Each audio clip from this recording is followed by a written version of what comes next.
Chapter 378. There were many tests at the assessment center.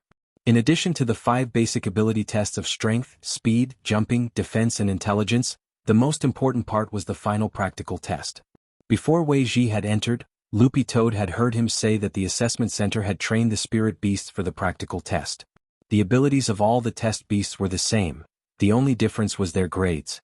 The assessment center's usual rule was that after the 5 basic ability tests, the instructors would directly assess the spirit beast's grade based on its overall ability.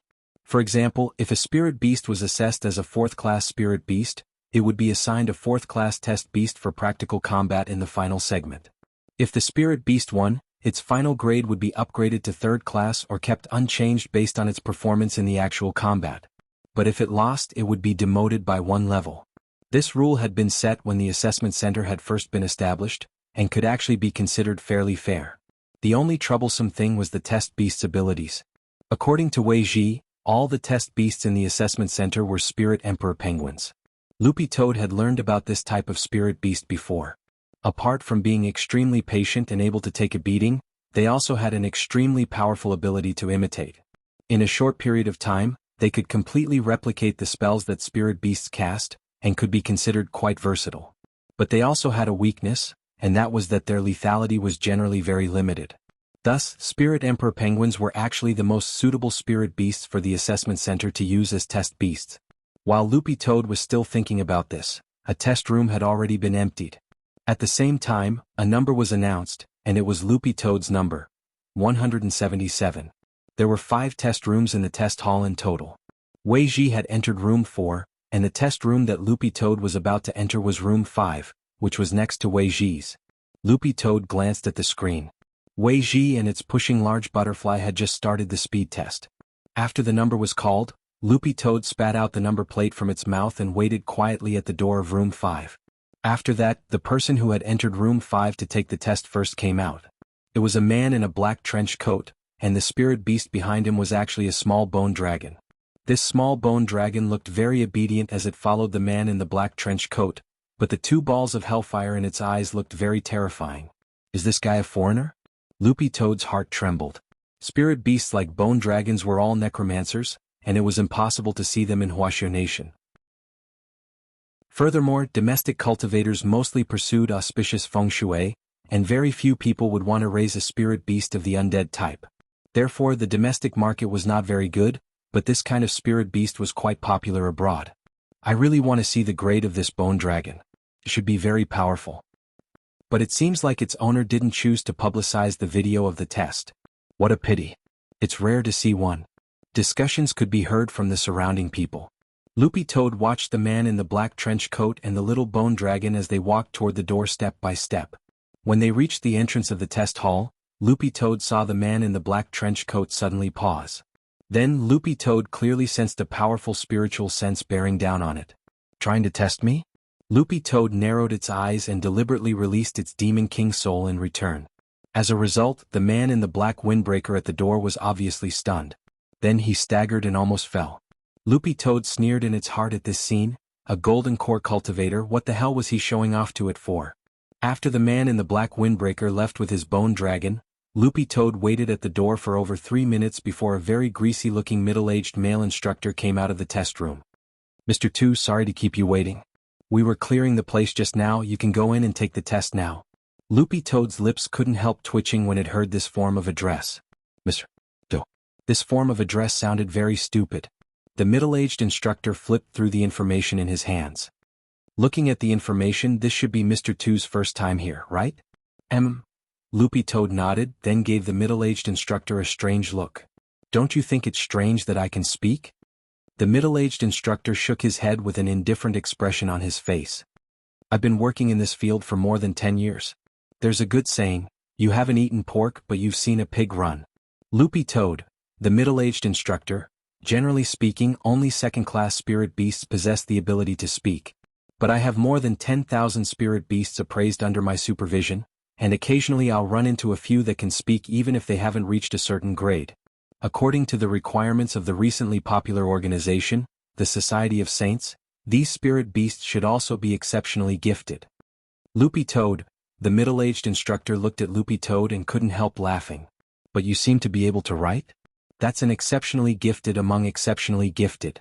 Be careful when you go back, otherwise you might really be caught by the Society of Saints. Loopy Toad, the Society of Saints also accepts spirit beasts? The middle-aged instructor also looked at Loopy Toad in utter amazement. You don't even know this. The Society of Saints has a spirit beast class. Do you remember their TV commercial? The few dragonflies that flew past that youngster were all advanced species. Loopy Toad was stunned. There was actually such a detail? It hadn't noticed at all. It should be said that most people's gazes were focused on that youngster from Building Materials High, Chuyuanhao. As the middle-aged instructor walked, he looked at Loopy Toad. It might be an occupational disease that I've developed over the years. I'm far more sensitive to spirit beasts than outsiders. When I saw those dragonflies, I wondered if the Society of Saints had some sort of spirit beast class. In the end, I looked it up online and there really is one. Furthermore, it seems that they've recently been working with spirit beast appraisal centers all over the country to look for exceptionally gifted spirit beasts. Loopy Toad didn't know why, but it suddenly felt a hair-raising sense of danger. One man and one dog chatted as they officially arrived at the testing room. There were several machines in the testing room. The middle-aged instructor said, Mr. Second should have seen it on the screen outside. Next up are the 5 basic ability tests. After the tests are over, I'll deduce your grade and arrange for a test beast to fight you in actual combat. Speaking up to this point, the middle-aged instructor suddenly had a smug look on his face. To tell you the truth, I raised all the Spirit Emperor penguins in this appraisal center. Loopy Toad, you raised them? That's right. Our Ma family has raised all kinds of penguins as a business for generations. The middle-aged instructor held up his work ID in front of Loopy Toad and was very proud. I am Ma Huateng, the only son of the Ma family's 30th generation. Loopy Toad. Chapter 379. The entire test went smoothly, and Loopy Toad successfully came out of the test room at around 2 o'clock in the afternoon. Its test hadn't been directly made public, and because of Wei Ji's provocation earlier, too many eyes had been focused on it. Thus, Loopy Toad decided to keep a low profile and leave after the test. The grade appraisal didn't mean much to begin with. Whether it was for Loopy Toad or Wang Ling, it was actually just a formality. Loopy Toad had a very clear assessment of its own capabilities, and as long as it had a clear idea in its heart, that was actually enough. After the appraisal qualification test, the qualification certificate would be mailed home within 3 working days, and all that was left was to wait. As Loopy Toad thought this, it walked out of the appraisal center's main entrance, and was stunned to find Wei Ji leaning against a stone pillar waiting for it. When it had come out of the test room earlier, it hadn't seen Wei Ji, and thought that he had already left. It hadn't expected this guy to be waiting for it here. Yo, brother dog. What a coincidence. I just came out of the test not long ago, I never thought we'd meet again. Wei Ji waved his hand as he looked at Loopy Toad, revealing a mouthful of white teeth. Loopy Toad. It had truly never seen such a shameless person. Actually, Loopy Toad didn't dislike Wei Ji. On the contrary, it thought this friendly youngster was a little interesting. The most important thing was that Loopy Toad realized that Wei Ji was very knowledgeable about the entire spirit beast system in Huaxiu Nation, and could be said to be very knowledgeable. And this was all knowledge that Loopy Toad wanted to understand. Maybe they could be friends? Loopy Toad pondered in its heart. How was the test? What grade? As he spoke, Wei Ji habitually grabbed the brim of his red cap and pulled it back. This was probably Wei Ji's signature move, which Loopy Toad had seen quite a few times at the appraisal center. 4th grade. Loopy Toad felt that it had nothing to hide about the test results. In any case, it had held back for this result, and its real grade should be peak 3rd grade. To Loopy Toad's surprise, it seemed that Wei Ji had already anticipated this result, and smiled at it with a calculated expression. Brother dog, you held back, didn't you? Loopy Toad wagged its tail. You know again? Our family has been raising spirit pets for generations, and we have a unique secret art that allows us to judge a spirit beast's strength through a special aura, which is unique to spirit beasts. I smelled it on Brother Dog and it's very concentrated. You're at least at 3rd class. Speaking up to this point, Wei Ji suddenly stared at Loopy Toad and couldn't help wiping away his saliva. Loopy Toad was stunned. What the hell? What was he trying to do? Wei Ji asked. Brother Dog, do you mind letting me hug you? Loopy Toad, get lost, Wei Ji sighed, and there was an obvious sense of loss on his face. Sai, why is it like this? It's fate after all. It's been a long time since I've smelled such a strong and unique scent. The corner of Loopy Toad's mouth twitched. Are you a dog? How did you know? Loopy Toad. After a moment of silence, Loopy Toad looked into the distance. I'm going home. Saying this, it jumped down the steps very handsomely. There was an endless stream of cars and pedestrians in front of the appraisal center. The sun shone directly on Loopy Toad's green dog fur, which was still very obvious even in the middle of the crowd. Standing on the steps, Weiji looked at Loopy Toad's back and shouted, "Brother Dog, will we ever meet again?" Loopy Toad didn't say anything and just raised a front paw. Only then did Weiji realize that his hat had actually been taken away. "I'll look for you." When it was a distance away, Loopy Toad turned its head slightly, and then its figure flashed as it disappeared into the crowd like a bolt of lightning. As expected, Brother Dog isn't simple. At the entrance to the appraisal center, Weiji took out a new hat and put it on his head, his heart filled with endless excitement. On the way back, Loopy Toad quietly crouched under a bench at the bus stop, ready to take the next spirit bus back to the Wang family's small villa. It had also done the same thing before. Considering that it would cause a huge uproar if a dog paid its own fare or used a public transport card to take public transport, Loopy Toad's usual strategy was to wait for the moment the door opened to slip in like a bolt of lightning to hide, and then leave 2 coins under the bench before leaving. Loopy Toad had tried this method time and time again, and it was very confident in its speed. Even if the surveillance footage wasn't slowed down by around 50 times, it wouldn't even be able to see its shadow. Just as Loopy Toad was crouching under the bench and yawning, it suddenly sensed a familiar aura, which instantly raised its guard. It had smelled this aura before. And it was very obvious that it was hostile. Under the bench, Loopy Toad narrowed its eyes, and then saw a guy in a black windbreaker appear in front of it. Loopy Toad was sure that this was the man in the black windbreaker who had brought the bone dragon with him in the test hall. Was he here for revenge? Loopy Toad couldn't help laughing in its heart. It was too lazy to avoid him and simply walked straight out. In the end, it realized that as soon as it walked out, several black shadows had appeared out of nowhere and directly surrounded it. These people had lassos in their hands and a cage in their hands. The most frightening thing was that one of them even had a taser in his hand. This group of people had wretched smiles on their faces, and it was obvious that they were up to no good. F***K, what were they doing? Loopy Toad knew that it had already been targeted. Staring at the men in black in front of it, Loopy Toad's heart sank. There were now 5 men in black surrounding it, and all of them were at the golden core stage. If it had only been 1 or 2 of them, Loopy Toad felt that it could completely deal with them, but given the current situation, after all, 4 paws were no match for 10 hands and it would be too much for it to fight them. But if it wanted to slip away, it might still be able to find a chance. Thinking this, Loopy Toad felt resentful. In any case, it had been a demon king back then. If it hadn't been for the fact that it hadn't recovered to its peak, it would have been able to swallow these insignificant miscellaneous cultivators in one bite. "Hello, Mr. Dog.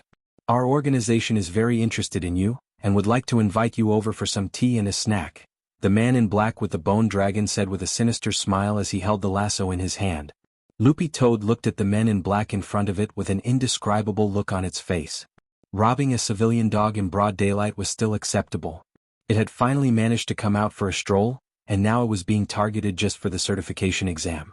What kind of lousy thing was this? And if I refuse? Loopy Toad looked at the man and replied. The man in black pulled out the taser he carried with him. This taser is a specially modified electric magic treasure that can emit 100,000 volts of electricity. Speaking up to this point, the man chuckled. "If you don't come with us, I'll knock out even a ghost." Chapter 380. Loopy Toad really didn't know what to say when they had gone to such lengths to catch it. It felt that its performance at the assessment center today had actually been low-key enough. Just because it couldn't speak and write before reaching 2nd class, they thought it was exceptionally talented and wanted to catch it? Wasn't this Society of Saints a little too sloppy?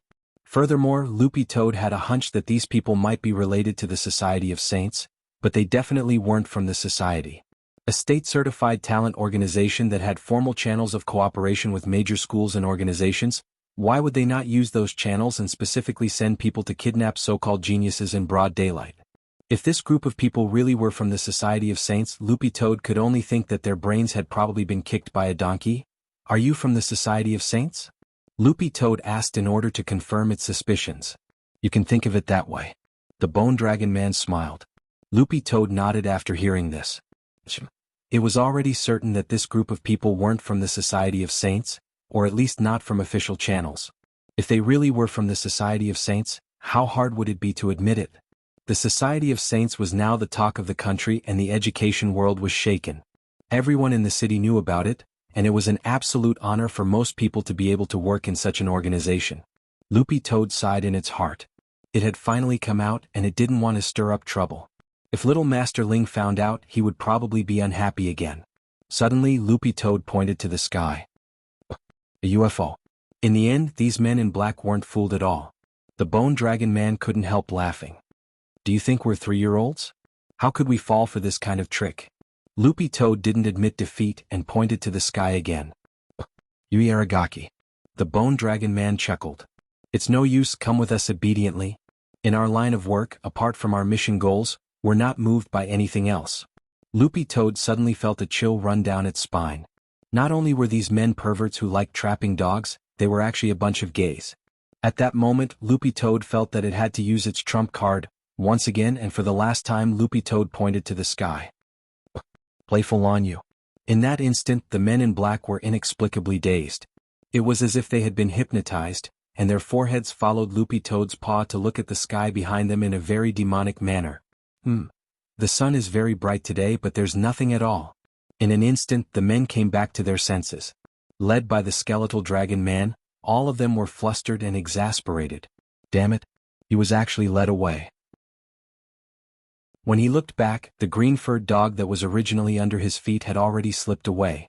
On the distant horizon, it was turning into a small green dot at a speed visible to the naked eye. Quick, chase them. The Bone Dragon Man gritted his teeth and shouted. The 5 of them didn't give up. One by one, they controlled their magic treasures and split into 3 groups to pursue. It was obvious that this was not the first time these 5 people had done this. They were very familiar with the surrounding streets and terrain. Loopy Toad never thought that this group of Society of Saints impersonators would actually be so obsessed with it. Furthermore, it felt that the other party had probably already planted a spirit mark on it. Furthermore, it wasn't very familiar with the surroundings of the Spirit Beast Assessment Center. In the city, the area it was most familiar with was the area around the food market that it often went to with Mother Wong and the old man. In short, if it continued to be chased like this, the situation would only get worse. At that moment, Loopy Toad's first thought was Dopeygua's family's pet shop, the Soul Servant shop. It knew that the shop was in the city center and wasn't far from the Spirit Beast Assessment Center. As a long-established pet shop, Dopey's family's Soul Servant shop occupied a prime location. As long as it could escape there, this group of people would probably give up on chasing it, right? Loopy Toad thought to itself. Loopy Toad remembered very clearly the specific address written on the bags of New Orleans fly-flavored dog food that Dopey-Gua had provided earlier. But the problem was that it couldn't calm down and study the route at all in this situation where it was being chased. This dog was unfamiliar with the place, and it was quite awkward. But just as Loopy Toad passed through an alley onto a street, a small black car suddenly drove up from the side. The driver was actually Wei Ji. Wei Ji didn't stop the car, but merely slowed it down and waved at Loopy Toad. The window in the back was already down. No time to explain. Get in the car. At that moment, Loopy Toad didn't say another word. It directly jumped up from the entrance of the alley and flew into the moving black car. One man and one dog worked very well together. Hi, brother dog. As expected, our fate isn't shallow. Wei Ji greeted Loopy Toad through the rearview mirror. Loopy Toad had actually never believed in fate, but today it realized that it and Wei Ji's fate really wasn't shallow. How did you know I was here? In the car, Loopy Toad stared at Wei Ji, feeling very amazed. Brother dog, did you forget that I told you that you have a special aura on you? This special aura is unique to every spirit beast, and there are subtle differences. Only people in our family can smell it. Wei Ji couldn't help laughing. Since there's a way to smell out special auras, there's naturally a way to track them. When I left the assessment center just now, I suddenly passed by a street and smelled this familiar aura. Furthermore, it felt like it was abnormally thick. Usually, it's only when we're in danger that the intensity of this aura will soar. Loopy Toad, Wei Ji, let me say this first, I didn't deliberately follow you. I only set out a minute after you left. Loopy Toad, Wei Ji, I just happened to pass by that street and didn't see the bus stop or the group of men in black chasing you. Loopy Toad, Wei Ji, in short, everything that happened between you and me, brother dog, was preordained by fate. Loopy Toad, Wei Ji drove the black car forward, steering the steering wheel and ignoring all obstacles. Loopy Toad was stunned to realize that Wei Ji's driving skills were godly. It would really be a pity if he didn't participate in the Fast and Furious series with this level of skill. But this wasn't enough to completely shake off the pursuit of the men in black. Wei Ji's temper flared up. What kind of people are they? 5 golden core cultivators trying to catch a dog? This is really strange. Loopy Toad sighed. I've been marked with a spirit sense. I have to think of a way to wash it off first. Wei Ji, how? Loopy Toad, go around the area first. I'll lick my body with my saliva and it'll wash off. Wei Ji, including my chrysanthemum? Loopy Toad.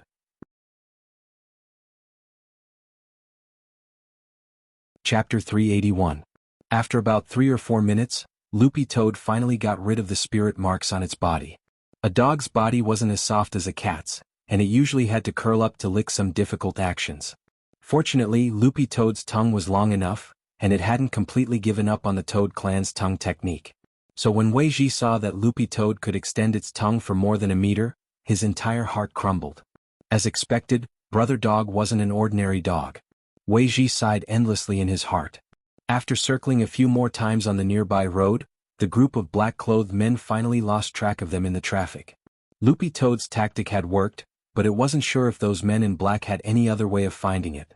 Although it had indeed escaped, Loopy Toad still felt like it hadn't been wiped clean. Who on earth are these people? Why are they chasing you? Wei Ji stopped racing after breaking away from their pursuers and drove steadily on the road. They should be a bunch of people pretending to be from the Society of Saints, said Loopy Toad. The Society of Saints? They don't just accept people, they also accept spirit beasts? Wei Ji was amused. When I was at the assessment center, a test instructor told me that the Society of Saints does indeed have a spirit beast class. Loopy Toad sighed. But the people chasing me clearly aren't from the Society of Saints. How can a state-certified organization be so violent? That's true. Wei Ji nodded. These people are a little too bold to dare pretend to be from the Society of Saints. Wouldn't it be very awkward if they ran into real people from the Society of Saints? However, at this point, Wei Ji suddenly had to complain about the standard of some of the pirated businesses in the country. Pirated businesses basically relied on popularity. If a milk tea shop became popular, there would be tens of thousands of milk tea shops with similar names. If a hot pot restaurant became popular, there would be similar hot pot restaurants everywhere. Wei Ji guessed that this fake Society of Saints was also a knockoff group like this. Brother Dog, where are you going now? Loopy Toad thought for a bit. If it went back like this, it could guarantee that it would be safe, but it couldn't guarantee that those men in black wouldn't cause trouble later on. Judging from this group of men in black's obsession with it, Loopy Toad felt that it was very likely that there would be trouble later on. And the most important thing was that Loopy Toad felt that it wasn't the type to hold back after suffering a loss. Even though it was no longer a demon king, since that group of people had come looking for him, he had to make them pay the price. I want to get rid of these people, said Loopy Toad. So now was not the time to go back. Brother Dog, do you have a way to track them? Loopy Toad, I've already memorized their scents. As long as I lock onto them along the way with the aura tracking spell, I might be able to find their lair. But just as Loopy Toad finished speaking, Wei Ji suddenly saw through the rearview mirror that 2 sports cars were following them closely. Damn it, that group of people is catching up again. Wei Ji stepped on the ground and directly chose to accelerate. He should have thought of it. When this group of people chased after him just now, they made a spiritual mark on the car together. After dealing with this group of people for a few more minutes, Wei Ji finally parked the car in an alley and abandoned it with Loopy Toad. Although Loopy Toad's saliva could remove spiritual marks, given the current situation, it was clearly extremely unrealistic for it to lick a car from top to bottom. How can these people's spiritual marks be so accurate? I remember that there's a chance that this spell will fail, right? Wei Ji complained after getting out of the car as he led Loopy Toad toward a residential building. Do you see that apartment in front of us? That's where I live. Let's hide inside first and think of a countermeasure. Loopy Toad followed Wei Ji as one man and one dog moved at high speed. It wasn't until then that Loopy Toad realized that Wei Ji's strength wasn't simple. His footsteps actually didn't make the slightest sound when they touched the ground, which proved that Wei Ji's body movement technique was very impressive. However, this level of body movement technique didn't match the level of Wei Ji's aura. Thus, Loopy Toad felt that Wei Ji was also hiding some of his strength, but it still had to be verified exactly how strong he was.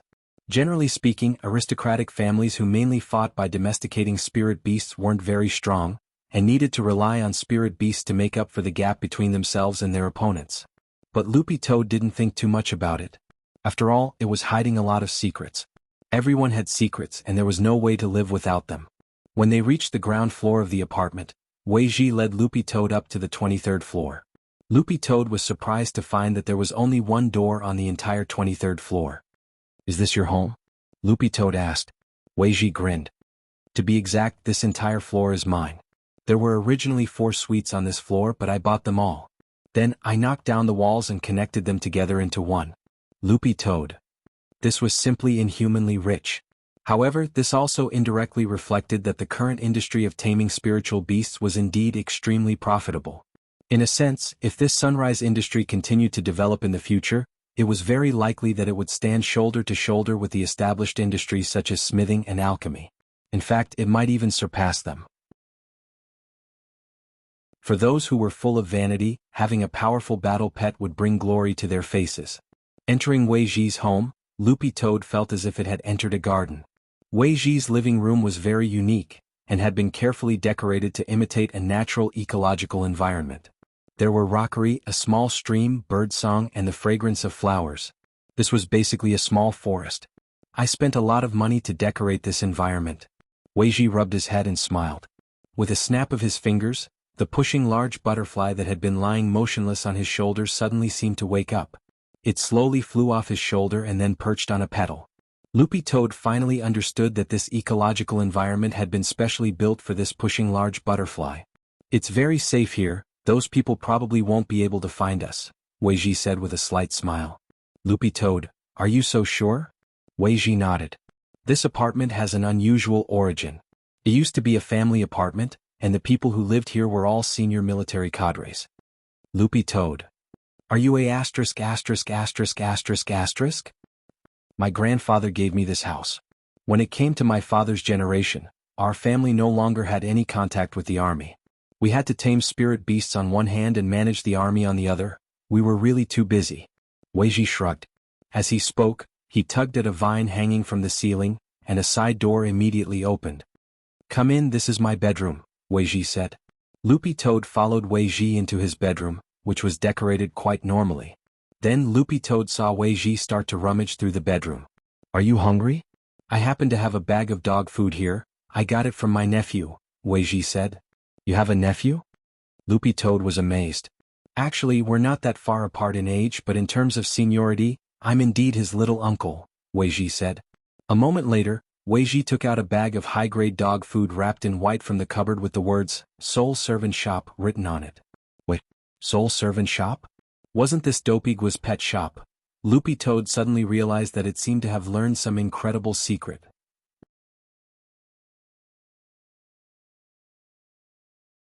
Chapter 382.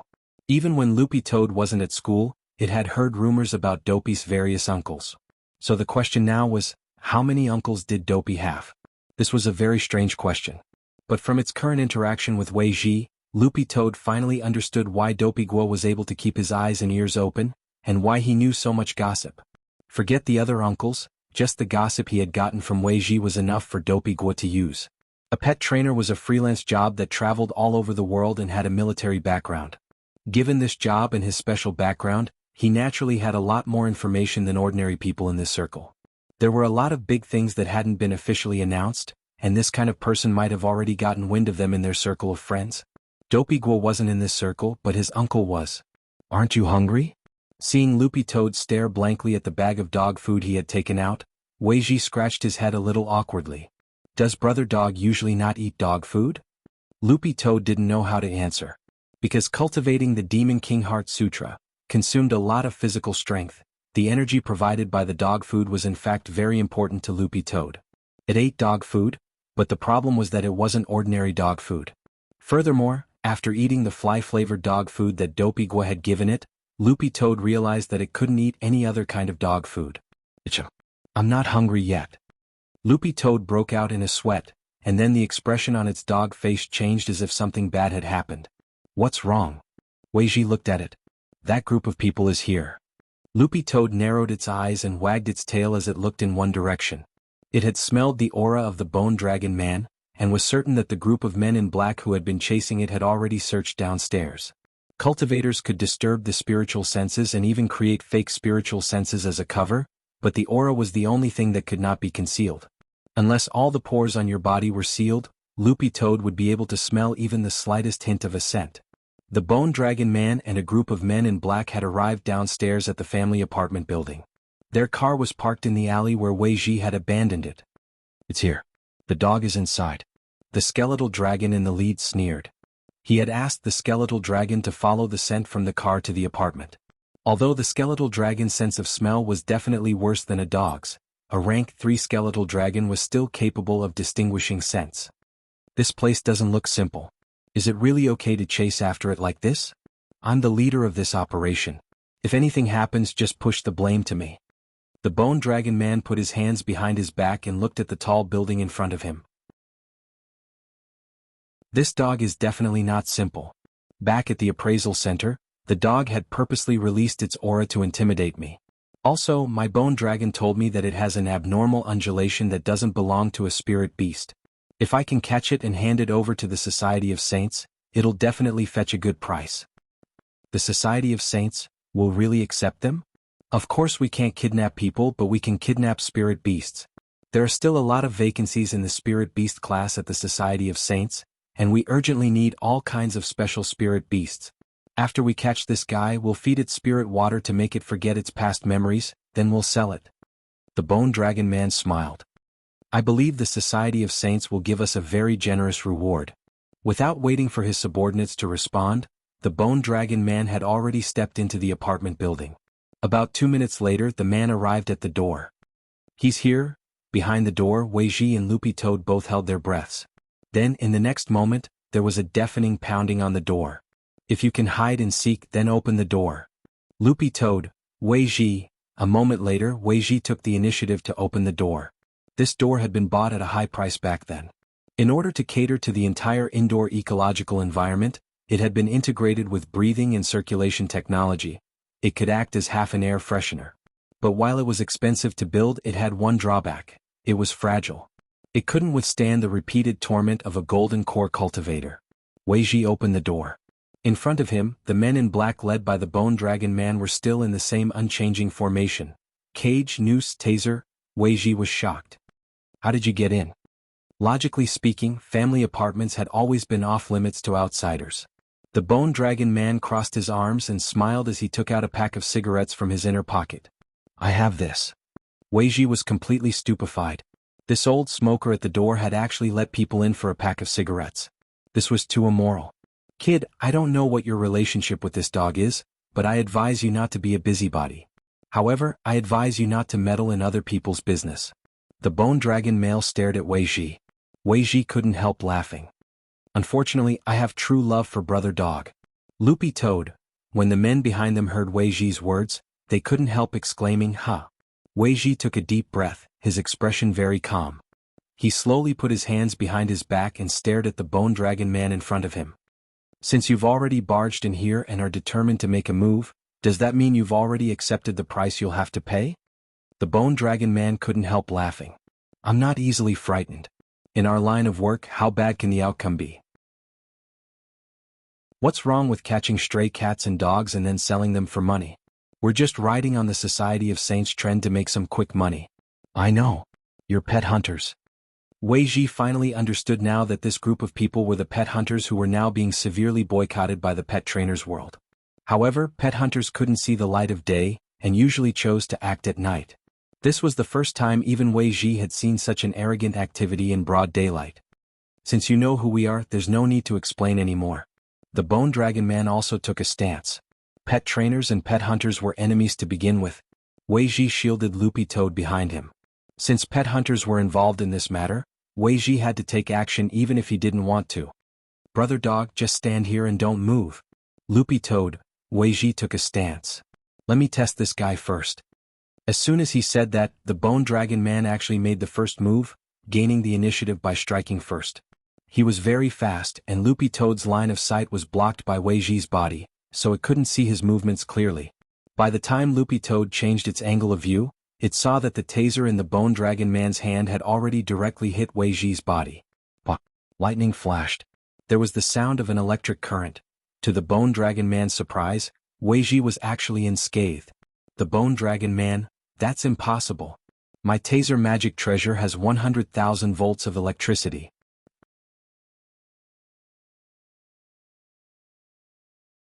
Chapter 383. There were all kinds of strange constitutions in the cultivation world. For example, people with a poison constitution. Every strand of hair on their bodies was filled with poison, and they could easily injure or even kill people through skin contact. Flowers and trees would wither wherever they passed. Another example was people with a cold constitution. These people were born with extremely cold constitutions, and they didn't even feel the slightest thing when their bodies were being roasted by fire. However, this was the first time Loopy Toad had seen someone with a constitution like Wei Ji's, who wasn't afraid of being electrocuted. Looking at this scene, Loopy Toad pondered in its heart. Based on this alone, Wei Ji could be considered to have met the Society of Saints' exceptionally gifted recruitment requirements. This constitution was simply the bane of cultivators who used lightning-type spells. Loopy Toad just didn't know what the limit of Wei Ji's endurance was. If he could really be completely immune to lightning tribulations and not even fear them, that would be really awesome. Loopy Toad pondered in its heart. At that moment, the battle was still going on. Wei Ji gripped the taser and exerted a little force, and this magic treasure directly turned into a pile of powder with a bang. Wei Ji indeed had strength and he wasn't weak. Judging from his aura, he was only at the golden core stage, but Loopy Toad was sure that Wei Ji was definitely hiding his strength. On the way to the apartment earlier, that level of body movement wasn't something that a golden core cultivator could display. But his opponents were 5 golden core cultivators, so it actually wouldn't be easy for them to fight as a group. At that moment, it was purely a reflection of individual ability. Hiding behind Wei Ji, Loopy Toad was also ready to join the fight at any time. It looked at Wei Ji with a calm expression. Everyone attack. The Bone Dragon leader was exasperated. With a roar, the 5 of them took out their magic treasures and prepared to charge forward. At that moment, Wei Ji calmly looked at the time. We're almost there? Almost there? What did that mean? Before Loopy Toad could understand, the door to the fire escape on the 23rd floor opened with a hum at that moment, and an old man in a white tank top and bell-bottomed pants slowly walked out of the corridor with a flashlight in his hand. For a moment, the scene fell silent. After a brief silence, the old man looked at the men in black and frowned. How did you get in? The Bone Dragon leader stopped attacking and glanced at the red armband on the old man's arm. Neighborhood committee? He couldn't help but sneer. Old man, don't be nosy. The old man's expression was very calm. His body was very thin and he looked a little weak. However, at this time the old man raised his left arm. Suddenly, a domineering aura spread out from his body, and a dazzling saber light lit up. At this moment, the expressions of the 5 black-robed men changed greatly. It was as if they were not looking at a human's left arm, but a divine weapon that could destroy the world and split the heavens and earth. Loopy Toad's expression also changed dramatically. This old grandpa's identity wasn't simple. He was too strong. And it was ridiculously strong. The intense pressure caused everyone's skin to tremble. Under such a strong aura, Wei Ji scratched his head and said weakly, Uncle Jiang, please have mercy. I still have to interrogate these 5 people. The old man grunted softly, and the light on his left arm disappeared almost instantly. He turned his hand over and pressed it down. Like cockroaches, the 5 men were instantly stuck to the ground, unable to move at all. The ground sank slightly to form 5 human-shaped pits. The Bone Dragon leader was trembling all over. His eyes were bloodshot and his nose was dripping with blood. This place isn't a place where you can come and go as you please, the old man said in a low voice as he stared at the 5 black-robed men on the ground. Then he looked at Wei Ji. You calculated that I would come at this time, so you deliberately brought them to the apartment, right? How could I? Uncle Jiang. Wei Ji smiled awkwardly, his expression non-committal. Asking me to be your fighter, you've got guts? The old man snorted. Then, with a slight shake of his feet, a small wave of air rushed out and swept the 5 black-robed men away, opening up a path. Wei Ji, Uncle Jiang? The old man glared at Wei Ji. What are you standing there for? Get out of the way, I'm going in to read the water meter. The look made Wei Ji shiver. Okay, Uncle Jiang. When they entered, Uncle Jiang also saw Loopy Toad and he couldn't help raising his eyebrows. Did you raise this dog? Loopy Toad, Weiji, it's a friend's? Uncle Jiang stared at Loopy Toad for a while. Although Loopy Toad didn't feel any spiritual senses or aura sweep over it, the look in his eyes made all its fur stand on end. Too scary, just one look could be so intimidating. What's the saying again? Every now and then Uncle Jiang would say, ugly skins are all the same but interesting souls are one in a million. These words had a profound meaning, and Loopy Toad shuddered with fear and trepidation. This old man was really terrifying. What do you mean? Uncle Jiang? Weiji rubbed his head. Go figure it out yourself. But your friend's dog is indeed quite interesting. Uncle Jiang chuckled and went inside to read the water meter with his hands behind his back. It was obvious that this wasn't the old man's first time here, and he was clearly very familiar with the structure of Weiji's house. About 5 minutes later, the old man came out of the kitchen. When he returned to the door, he found that Weiji had already tied up the 5 men in black. With his hands behind his back, the old man had a very relaxed expression on his face. I'll leave these 5 people to you to interrogate. I still have to go to the next house to read the water meter. Okay, Uncle Jiang. Have a safe trip, Uncle Jiang. Weiji saluted at the door and bowed. It wasn't until the old man left through the fire escape with his hands behind his back that Weiji heaved a huge sigh of relief. That was close. Uncle Jiang is still as good as ever. I almost fainted when I saw that aura just now. Weiji couldn't help sighing. The senior is? Loopy Toad was very curious. Have you heard of Jiang Lei? Weiji said. Loopy Toad was stunned. This was one of the 10 founding generals of Huaxiao Nation, like General Yi, Secretary Dakang and Minister Shi. That old man just now had actually been Marshal Jiang? Weiji, when the gate between worlds first opened back then, Uncle Jiang was very awe-inspiring. When the first Demon King fell, Uncle Jiang rushed up alone, and then used his scissor legs to crush the Demon King's head. Loopy Toad, Weiji, now Uncle Jiang can be considered to have retired with honor. Also, the land for this family apartment is Uncle Jiang's, and it was Uncle Jiang who built this building himself back then. In modern terms, Uncle Jiang's current status should be building owner?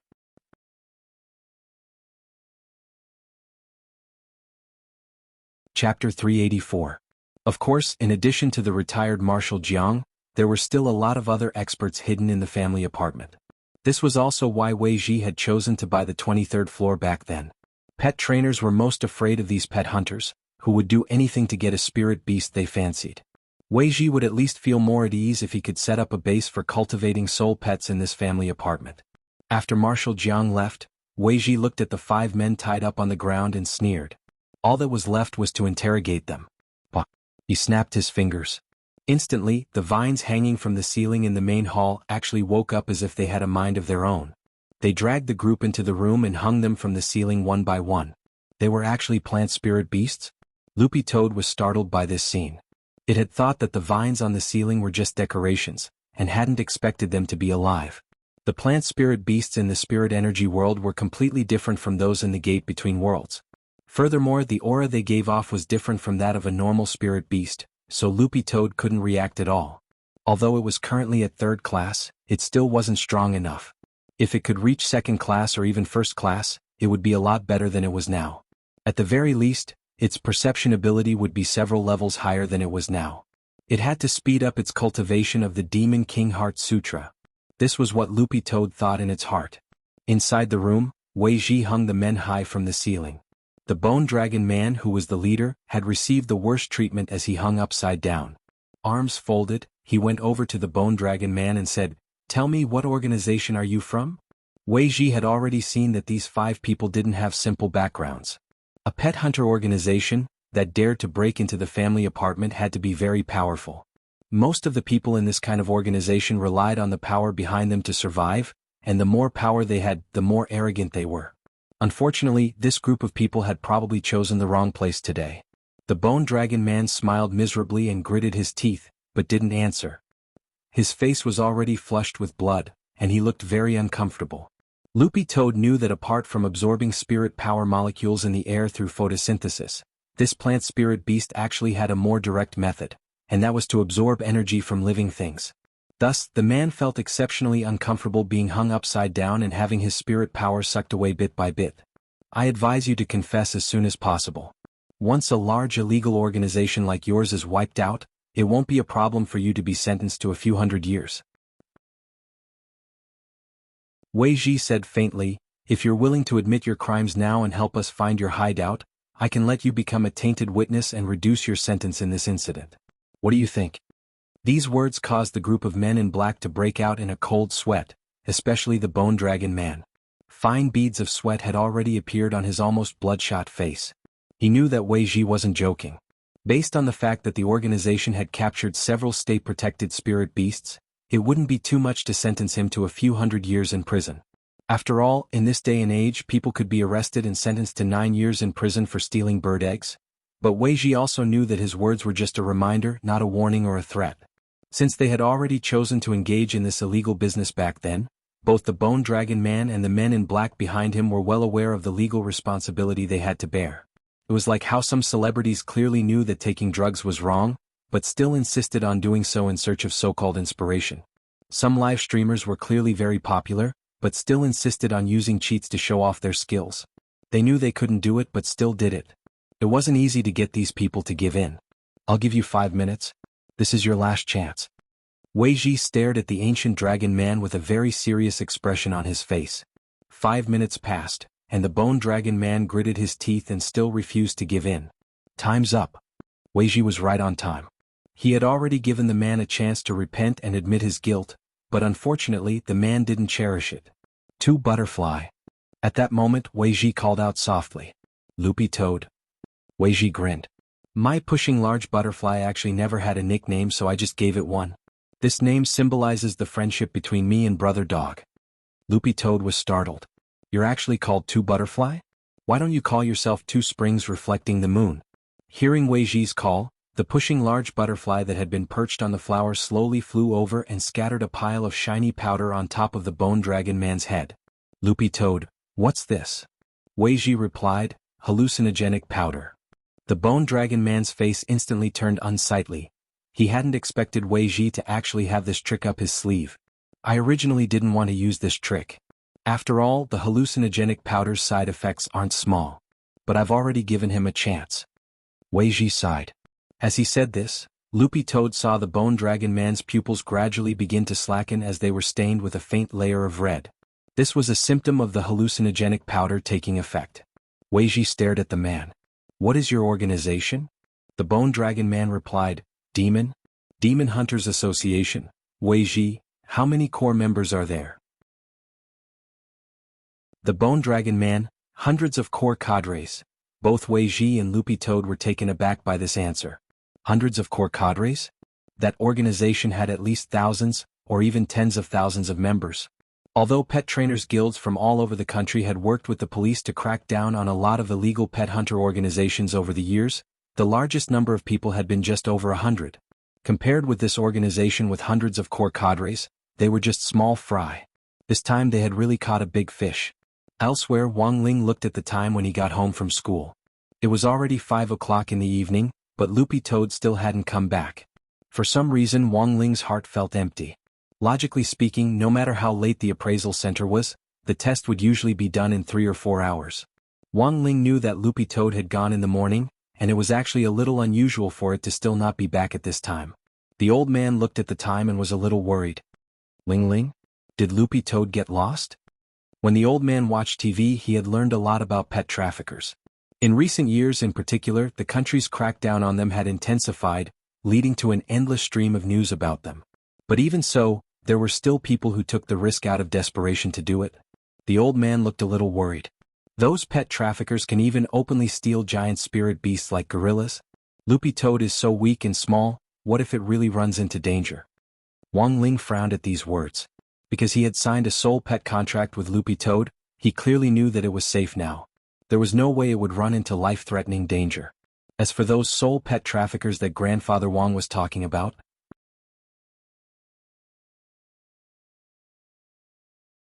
Chapter 385. On Wei Ji's side, after the interrogation, he used the apartment phone to call his friend. This friend lived on the 17th floor of the apartment building, and could easily contact every resident in the apartment building using the cornet function available in every household in the building. It could be said that there was no gap between neighbors. But the fact that he could directly find someone through the apartment's cornet proved that Wei Ji and this friend of his had an extraordinary level of intimacy. About 3 minutes after the call was made, a burly man who was wrapped up very tightly and wore sunglasses came upstairs. Although his clothes were a little strange, he was very strong. After the man entered, he swept his eyes over the men in black who were tied up tightly, and a rough voice came through the man's mask. "Just these few people? Thank you for the trouble." Wei Ji smiled. Then, the burly man tacitly tied the 5 of them together and directly dragged them away with a rope. Loopy Toad, this is? Wei Ji said, "Little gang." Loopy Toad, Wei Ji, I have a good brother, a retired captain of the criminal police force. He's still in touch with his old unit. It's definitely no problem for him to deal with this group of men. Loopy Toad, do you have a sister called Little Xia? Wei Ji was taken aback. How did you know? Loopy Toad, in a small district on the edge of Shanghai City, this was a small town that was almost neglected. This was where the Demon Hunters Association's base of operations was set up. When Wei Ji brought Loopy Toad here, the faint smell of blood permeated the air, and both man and dog couldn't help frowning. In order to prevent Loopy Toad from being exposed, Wei Ji changed into a large travel bag for Loopy Toad to hide in. Even though it was hiding in the leather smell of the bag, Loopy Toad could still smell the blood in the air. This was spirit beast blood, there was no doubt about it. This was just a small town, but the Demon Hunters Association had clearly made full use of it to become a true slaughterhouse for spirit beasts. After discussing it with Loopy Toad, Wei Ji's plan was to first sneak in and figure out what was going on, and then look for an opportunity to get rid of this group of people in one go. Wei Ji walked down the street with a large bag on his back. On the surface, the entire street looked very clean and tidy, without any signs of heresy. However, the smell in the air couldn't be concealed. Ordinary cultivators might not be able to smell it, but for a professional pet trainer like Wei Ji who was especially sensitive to auras, this smell was really too stimulating. Wei Ji walked to a random shop. This shop sold buns, but Wei Ji could tell that something was wrong with the meat in the buns. The shop owner was a fatty who weighed at least 150 kilograms. When he moved his body, the ground seemed to tremble. This unfamiliar brother, do you want some buns? The boss opened the steamer basket and looked at Wei Ji. Wei Ji pretended to be calm as he exhaled and said, I have the goods. The boss glanced at Wei Ji. The heavenly king covers the earth tiger. The pagoda suppresses the river demon. Wei Ji quickly replied. The boss said again, crispy skin roast duck is good. Wei Ji, sweet and sour pork. Loopy Toad, this was a secret code of the Demon Hunters Association, which Wei Ji had specially asked during the interrogation. After matching the code, the fat boss then turned off the fire in the steamer basket and looked at Wei Ji with a smile on his face. He stood to one side and made an inviting gesture. This brother, please come in. Following the boss's lead, Wei Ji felt that the smell of blood in the air was getting stronger and stronger.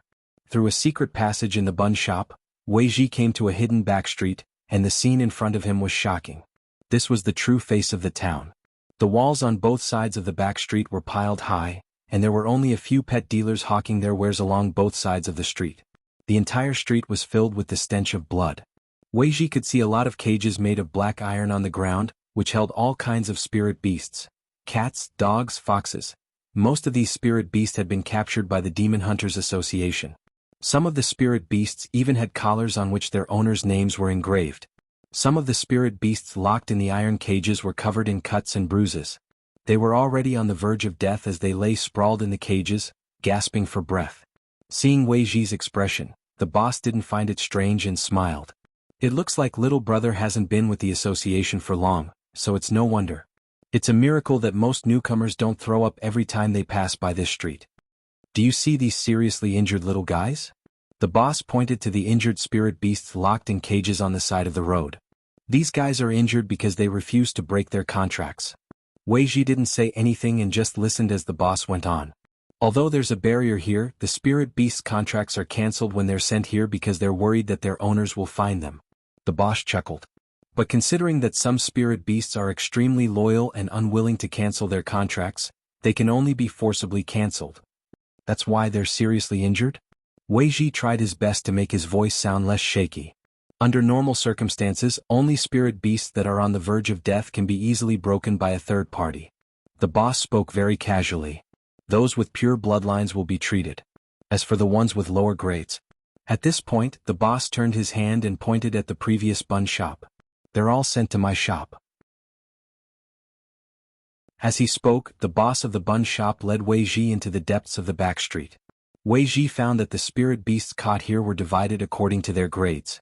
The spirit beasts at the end of the street weren't actually of high grades, but as they went deeper, Wei Ji found quite a few spirit beasts that were protected by the state. These spirit beasts were locked in exquisite cages. Their eyes were lifeless, as if they had been fed something like an obedience potion. They were completely obedient to the seller's requests. Finally, the boss stopped in front of a wooden house. New brother, I've led you here. The person you're looking for is in this house. Wei Ji nodded and walked straight in with the big bag on his back. There weren't many people in the wooden house, but they all had the mark of the Demon Hunters Association on them. Judging from their auras alone, these people were probably core members of the Demon Hunters Association. This wasn't a formal trading place, but a tea room, which was probably specially used for business discussions. After looking around for a while, a man who looked to be in his 50s asked Wei Ji, "Little brother, are you here to buy or sell?" The man was wearing a black apron and had a cigarette in each of his ears. He looked like a butcher. "I want to sell a spirit dog." Wei Ji narrowed his eyes, found a place to sit down, and then put the large travel bag on his lap. This group of people had a very keen sense of smell. From the moment Wei Ji entered the door, their eyes had been glued to the travel bag. "What breed?" "Akita." Wei Ji opened the travel bag and directly lifted Loopy Toad's fat face. It felt so good. "Akita?" This group of people was blank when they heard this because they all knew that Akitas weren't spirit dogs. A moment later, the uncle who looked like a butcher spoke again as he stared at Loopy Toad. "Is this a hybrid?" "Wei Ji, Loopy Toad, you..." "What?" The uncle was shocked. "And it's only from Dong Bay?"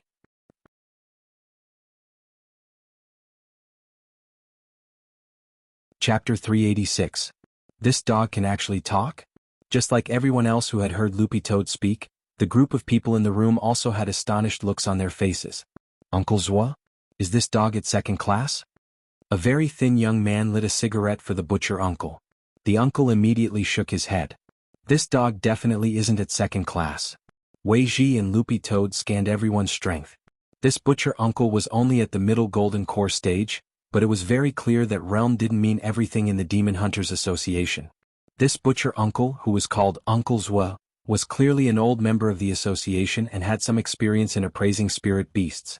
Uncle Zwa stared at Loopy Toad and reached out to stroke its fur, which made Loopy Toad feel sick. Although normal spirit beasts don't have the ability to speak until they reach second class, it's clear that this dog is very special. Uncle Zwa smiled and blew out a ring of smoke as he stared at Wei Ji. "Little brother, where did you get this dog?" Wei Ji rubbed his head. "I captured it from a friend. He's a good person, his family runs an inn. He has a collection of many exotic species. The first time I saw this dog, I knew it wasn't an ordinary dog, so I wanted to get it." Strong Zwa, "It didn't resist?" Wei Ji, "It's mentally retarded." Loopy Toad took a deep breath. "I see." This Uncle Zwa sneered. "You actually started with a friend. This little brother looks like you have a bright future ahead of you." "You flatter me." Wei Ji faked a smile. "I'm the appraisal manager here. If you're willing to sell it, then name a price." Strong Zwa had a cigarette in his mouth, his expression carefree. "This dog of mine is very special." Wei Ji smiled. "I want to meet the higher-ups here before I make a decision." The young men on the side were clearly very dissatisfied with Wei Ji's attitude, but this Uncle Zwa held out his hand to stop them. "He, among all the newcomers who trade with our Demon Hunters Association, it's really rare for you to say that you want to meet the higher-ups on your first transaction. Although it's indeed rare for this dog of yours to be able to speak before it's at second class, its level actually isn't very high. Even if our president meets it, he won't ask for a particularly high price. What's more, the guild leader usually doesn't meet newcomers easily." At this point, Strong Zwa's eyes narrowed slightly. "But it doesn't matter anymore." "What do you mean?" Suddenly Wei Ji frowned. He felt a trace of killing intent.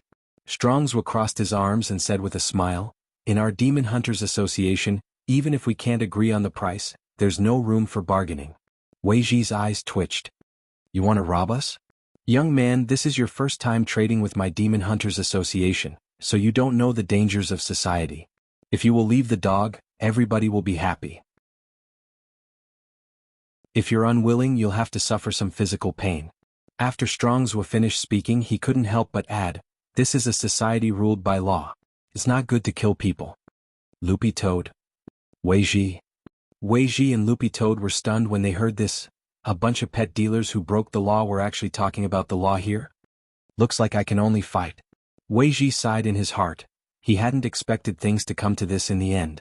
He had originally wanted to wait until the highest level here was revealed before making a move, but he had overlooked one point, and that was that from the very beginning, this bunch of pet dealers who broke the law wouldn't talk to him nicely at all. "Do we have a chance of winning?" Loopy Toad asked telepathically. It had already jumped out of its travel bag and was staring at the people around it. There were 12 people in total here. Strong Zhua, who was their leader, didn't have a high realm, but the people under him were very troublesome. 4 of them were at the peak late golden core stage. "What, you want to fight?" Strong Zhua stared at Wei Ji and sneered. "Our Demon Hunters Association doesn't lack people. The 12 of us can be considered experts in the association. If you want to fight here, you won't be able to get away with it." "It's fine." Wei Ji waved his hand lightly. "I originally wanted to wait for your president to come out, and then get rid of you all in one go. It's just 12 golden core cultivators." Seeing this, Loopy Toad felt reassured. This Wei Ji was indeed an expert.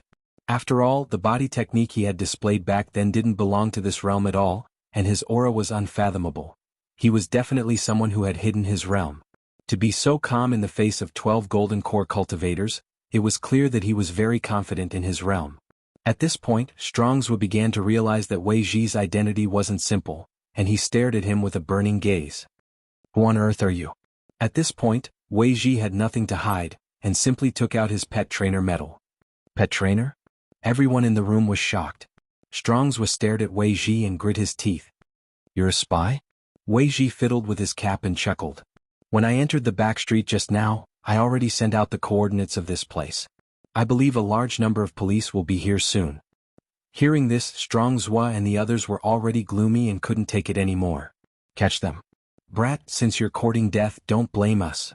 Reckless thing."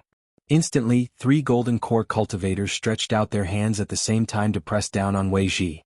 This was the grappling hand, which wasn't a high-level technique, but with 3 golden core cultivators attacking at the same time, the wind pressure and power created were extraordinary. The 3 people flanked Wei Ji from different directions, and the grappling hand formed a solid triangular shackle in the air. Once someone of the same realm was restrained, it would be very difficult for them to break free. Loopy Toad knew that now was the time for Wei Ji to show his true strength. Insignificant skill. Wei Ji snorted, and his familiar body technique appeared in front of Loopy Toad once again. The instant the 3 people flanked him, he slid at a strange angle to avoid them. Good positioning. On the side, Loopy Toad couldn't help sighing at this scene. But gradually, Loopy Toad noticed a clue. It realized that Wei Ji seemed to be dodging all this time, and didn't really intend to make a move. What was going on? Was he still not going to make a move? Although positioning was indeed very flashy, it was impossible to rely on positioning alone to win in a fight. Just as Loopy Toad was wondering what Wei Ji was going to do next, it saw Wei Ji dodge their attacks and cry for help. "Brother dog, why are you just watching? Help me." Loopy Toad. Wei Ji transmitted his voice anxiously. "Positioning is my only skill." Loopy Toad.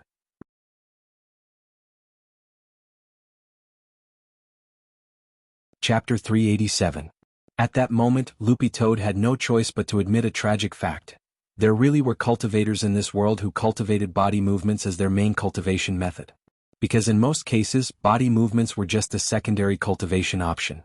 After all this time, all you can do is hide. Wei Ji explained, pet trainers rely on their soul pets to fight, and the most important thing for a master is to protect himself while commanding the battle. Thus my family taught me from a young age to play it safe. As long as I can hide well, there's no boss that can't be taken down. Loopy Toad was stunned.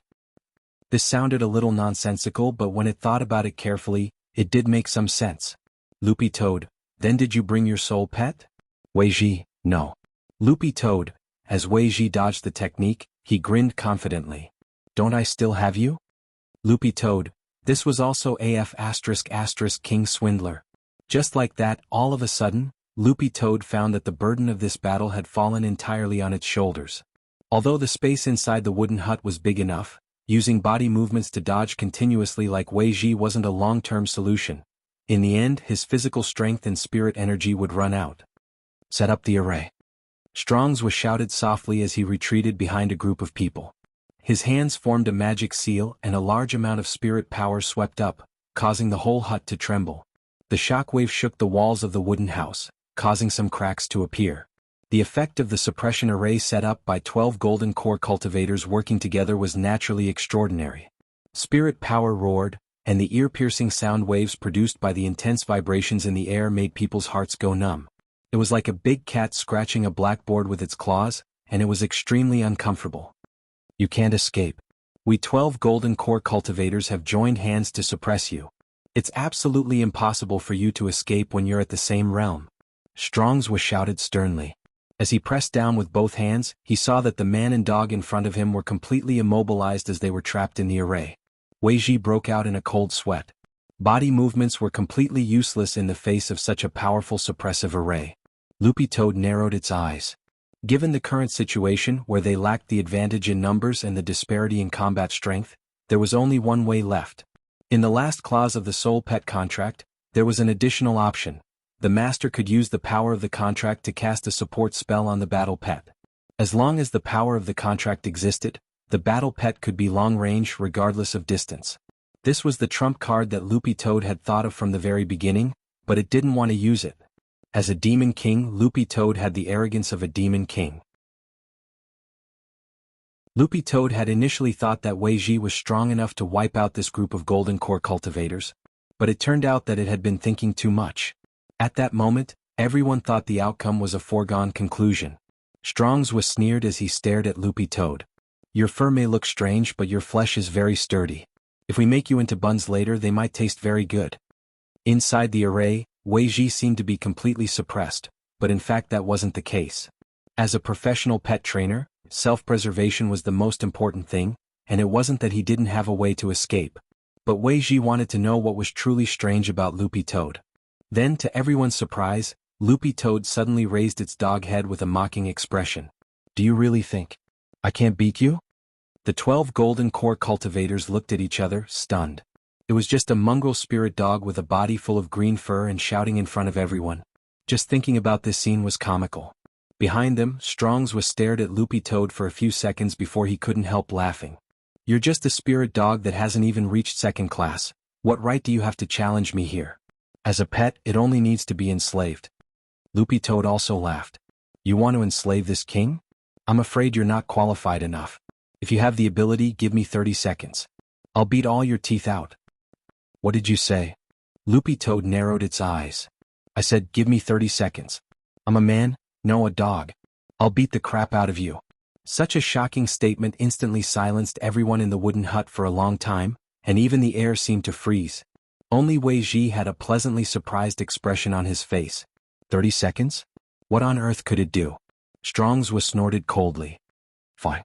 I'll give you 30 seconds, let's see what you can do.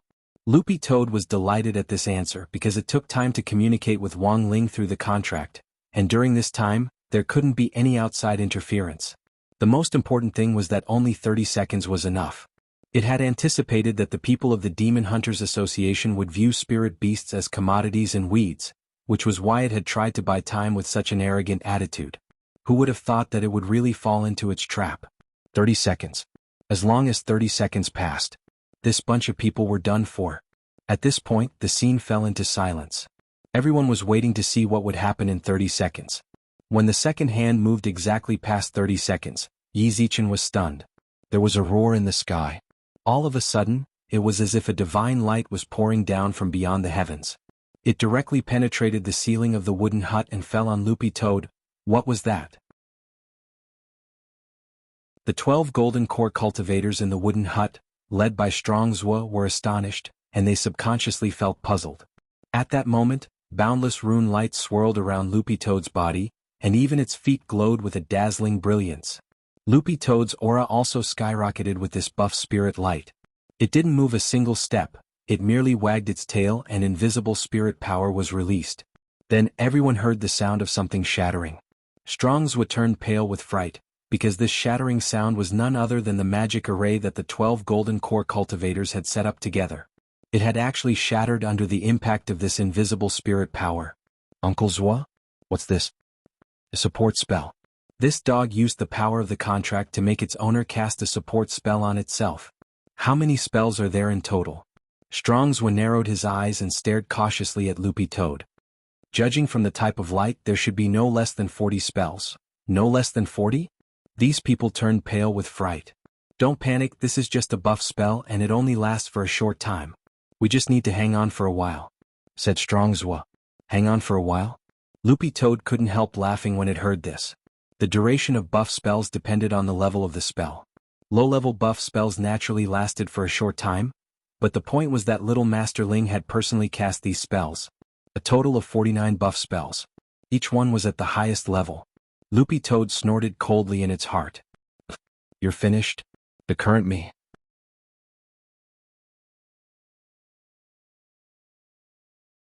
Chapter 388. Every dog had its day, and the 12 golden core cultivators, led by Strong Zwa, were taken aback by this series of changes.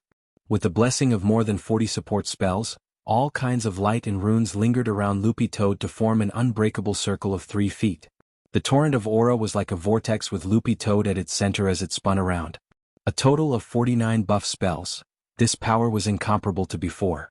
For a full 5 minutes, Loopy Toad stood there and quietly looked around at everyone. There was finally a trace of fear in Strong Zwa's eyes. The duration of a support spell would weaken over time, and usually it would only last for 2 minutes. But this was under the situation where the spell's level was relatively low. Based on Strong Zwa's current experience, a support spell that lasted more than 5 minutes was already very long. However, the effects of the spells on Loopy Toad hadn't weakened in the slightest during these 5 minutes. This was already proof that these support spells were of very high levels, and were most likely at the highest level. The point was that Loopy Toad was able to cultivate each support spell to the highest level.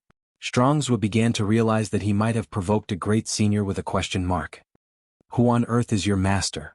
Because of the suppression of the aura, Strong Zwa's tone had long since lost its initial arrogance. Under the absolute suppression of this aura, they found it very difficult to even breathe. The 12 golden core cultivators of the Demon Hunters Association had actually been suppressed by a dog that hadn't even reached 2nd class.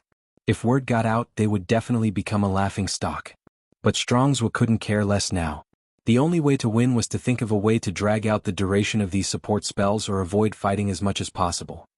Everyone, transfer all the spiritual energy in your body to my mystery umbrella. Let's fight together. Standing at the front, Strong Zwa raised his hand, and a giant umbrella actually appeared in it. The 12 golden core cultivators worked together, and spirit light burst forth from the umbrella, forming a solid light film. But very quickly this light directly disappeared. What's going on? Strong Zwa was aghast to find that a layer of frost had actually formed on the surface of his umbrella. This was the aura freezing spell? Weiji couldn't help but narrow his eyes when he saw this. This was a fairly high-level demon technique.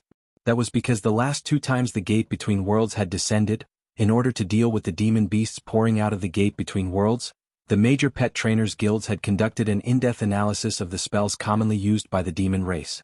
The aura freezing technique was one of the commonly used techniques of the demon race. It could release a special kind of chi to offset the spiritual waves or sharpness produced by the magic tool, and it could even make the magic tool temporarily lose its effect. Back then, Demon God Deer Demon Li Xiaolu had used this top-notch aura freezing spell to make General Yi and the others suffer a great loss on the battlefield. Weiji was not clear about the specific history. He only had a rough idea. At that time, Li Xiaolu had indeed shocked everyone with this aura freezing technique of the demon race. The first battle of the first round was against the enemy human sect, Hip-Ha sect, a sky-class sect. It had completely wiped out the Hiha sect's top-notch rhythm cultivators. It was said that even the air had been frozen. And after this first battle, Li Xiaolu also successfully received a great title, King of Flat Laughter. Weiji was now becoming more and more interested in Loopy Toad. It was clearly just an Akita that wasn't a spirit dog at all, but it had enormous spirit power hidden in its body. And it was this special spirit dog that could actually use the demon race's spells.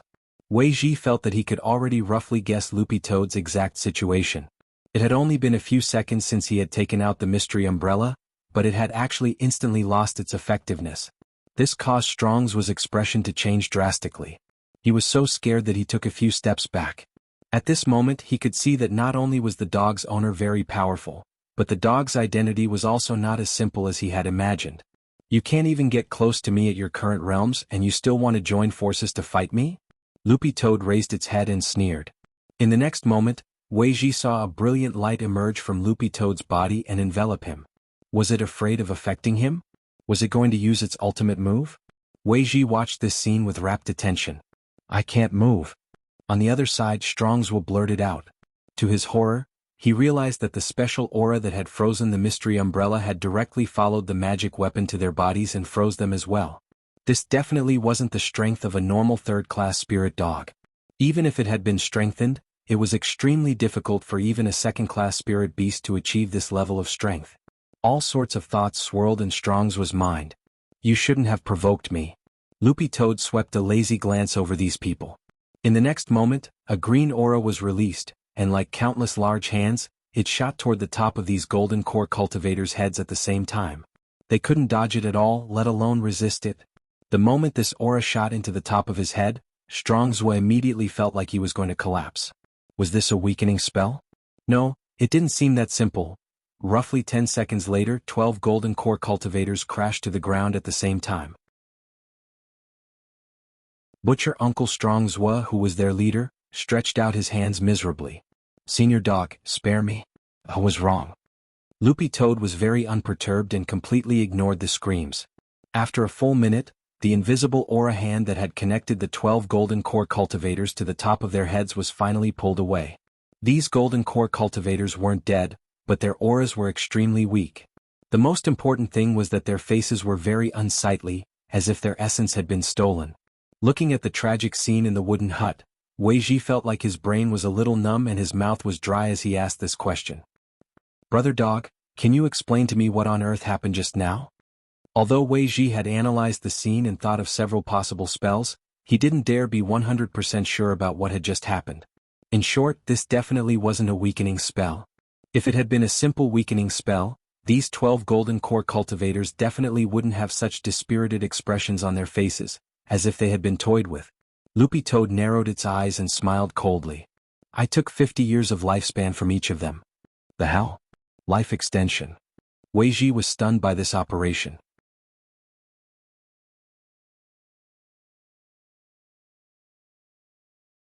Chapter 389. The 12 golden core cultivators in the wooden house were part of the core members of the Demon Hunters Association in the backstreet. But at this stage, the Demon Hunters Association still hadn't been fundamentally resolved, because the organization's leader had yet to be caught. Weiji and Loopy Toad's original plan had been to wipe out all the core members of the organization in one fell swoop, but they had overlooked how cunning this group of pet dealers was. Furthermore, the violent sounds of the battle in the wooden house, as well as the screams of the Demon Hunters Association core members as they fell to the ground, had already attracted the attention of a lot of people in the backstreet. Sensing that the situation wasn't good, some of the pet dealers were already planning to pack up and run, but unfortunately, Weiji had already made full preparations. Loopy Toad looked out the broken window. Even in the backstreet, it could already hear the loud sound of police sirens outside. Weiji had called the police earlier, and this seemingly peaceful town had already been heavily surrounded by the police. A lot of SWAT officers had already penetrated the backstreet with explosion-proof magic shields. This was probably the biggest case of spirit beast trafficking this year. Although the organization's leader hadn't been caught and some of its core members were still on the run, Loopy Toad felt that they wouldn't be able to run for long. But Loopy Toad was now facing a new problem, and that was how to get out of here. There were a lot of people and eyes in this situation, and its fur was too conspicuous. If the SWAT officers penetrating the back street found the wooden house and saw the 12 golden core cultivators on the ground, Loopy Toad reckoned that it would be in the headlines tomorrow. Just as it was thinking about how to leave, Loopy Toad suddenly smelled a familiar aura in the crowd. Roughly 2 or 3 minutes later, Loopy Toad saw a familiar figure. Ajwa had arrived. As usual, Ajwa was still dressed in a 3-piece suit with swept-back hair, the standard attire of a society elite. "Is this your friend?" When Weiji saw Ajwa, his gaze also shook. He felt that this person was a little familiar, but he couldn't quite put his finger on it. But when he saw the logo of the General Administration of 100 Schools on Ajwa's chest, Wei Ji instantly remembered. Wasn't this the leader who had been in the limelight recently? The youngest general administration of 100 schools in history. The person who had shot to fame back then when he had killed a demon king remotely. Speaking of which, Wei Ji felt that this person was a little strange. It seemed that he had been involved in every major incident recently. It was really too strange. When Ajua arrived, he was carrying a travel bag on his back, which had clearly been specially prepared for Loopy Toad. Shifu asked me to pick you up. As soon as he entered the wooden hut, Ajua straightaway opened his travel bag. With just one simple sentence, Loopy Toad understood why he was here. One person and one dog had a tacit understanding. Loopy Toad didn't stand on ceremony with Ajua, and it directly dove into the travel bag. It sensed that someone else's aura was approaching. If someone else saw this scene, it would be very troublesome. Wei Ji, who was watching from the side, had a puzzled expression on his face. This master should be referring to Brother Dog's master, right? However, Wei Ji was truly curious about the identity of this master. To be able to become the Shifu of Ajua, the currently popular director of the 100 Schools Alliance, and to have such a strange dog under him. Wei Ji couldn't help but wonder about the power of this great senior behind the scenes. After all, an average person couldn't learn how to use more than 40 full-level support spells in a row. After putting Loopy Toad into the travel bag, Ajua finally breathed a sigh of relief. Putting the bag on his back, he stepped forward and took the initiative to shake hands with Wei Ji with a smile on his face. You must be Comrade Wei Ji who reported the illegal spirit beast trade this time. As soon as they shook hands, Wei Ji could already see a large number of reporters swarming in from behind. As soon as they entered the house, they started to take pictures, cameras flashing and clicking. It wasn't just Wei Ji, even Loopy Toad in the travel bag was startled by this scene. Luckily Ajua had arrived early. That's right. I was the one who reported it. Since he couldn't hide in the bag like Loopy Toad, he could only answer in this manner. The reporters then captured the scene of them shaking hands for more than 10 seconds. After that, a female reporter from the Cultivation Daily asked, Director Ajua, how do you manage to rush to the scene of every major incident as soon as it happens and take part in directing it? The spirit beast trafficking incident this time doesn't seem to be under the jurisdiction of the General Administration of 100 Schools. Does Director Ajua think this action crossed the line? Ajua frowned and stared at the female reporter with a serious expression on his face. Comrade, you're wrong. No matter when or where, as long as the people need me, I should be there. At the back, the reporters started to take notes when they heard Ajua's words. The female reporter who had asked the question sighed in her heart. This wasn't the first time she had dealt with Ajua. She actually felt that she was already running fast enough in order to bring him the latest news as soon as possible. But she hadn't expected Ajua to beat her to every major incident this year. The leader of the general administration of 100 schools this time was too diligent. Then, can I ask Director Ajua to explain the latest situation? The female reporter asked again. Ajua cleared his throat and faced the cameras and the incessant flashes. This is the biggest case of illegal spirit beast trafficking since we received a report this year. According to our investigation, this organization is called the Demon Hunters Association, and there are still some suspects on the run. Specific information will be announced in the news later. I believe that with the police's hard work, we'll be able to solve this case very soon. After all, justice has long arms. Director Zhua, who was the one who defeated these suspects lying on the ground? Ajua instantly quivered at this question, and he hurriedly stepped forward to shake Wei Ji's hand again. If you want to thank someone, thank this little brother who reported this. These people were all defeated by him. When I arrived, they were already down. Wei Ji almost spat blood when he heard this. This was a living example of shoving the blame and lying with his eyes closed. Furthermore, judging from the injuries caused by the 12 suspects after fighting with the informant, they looked haggard and gloomy, as if they were completely exhausted. I suspect. Speaking up to this point, Ajua looked at Wei Ji. This little brother used the legendary great art of sexual attraction. Wei Ji. Great art of sexual attraction? When the reporters in the back heard this, they were all horrified.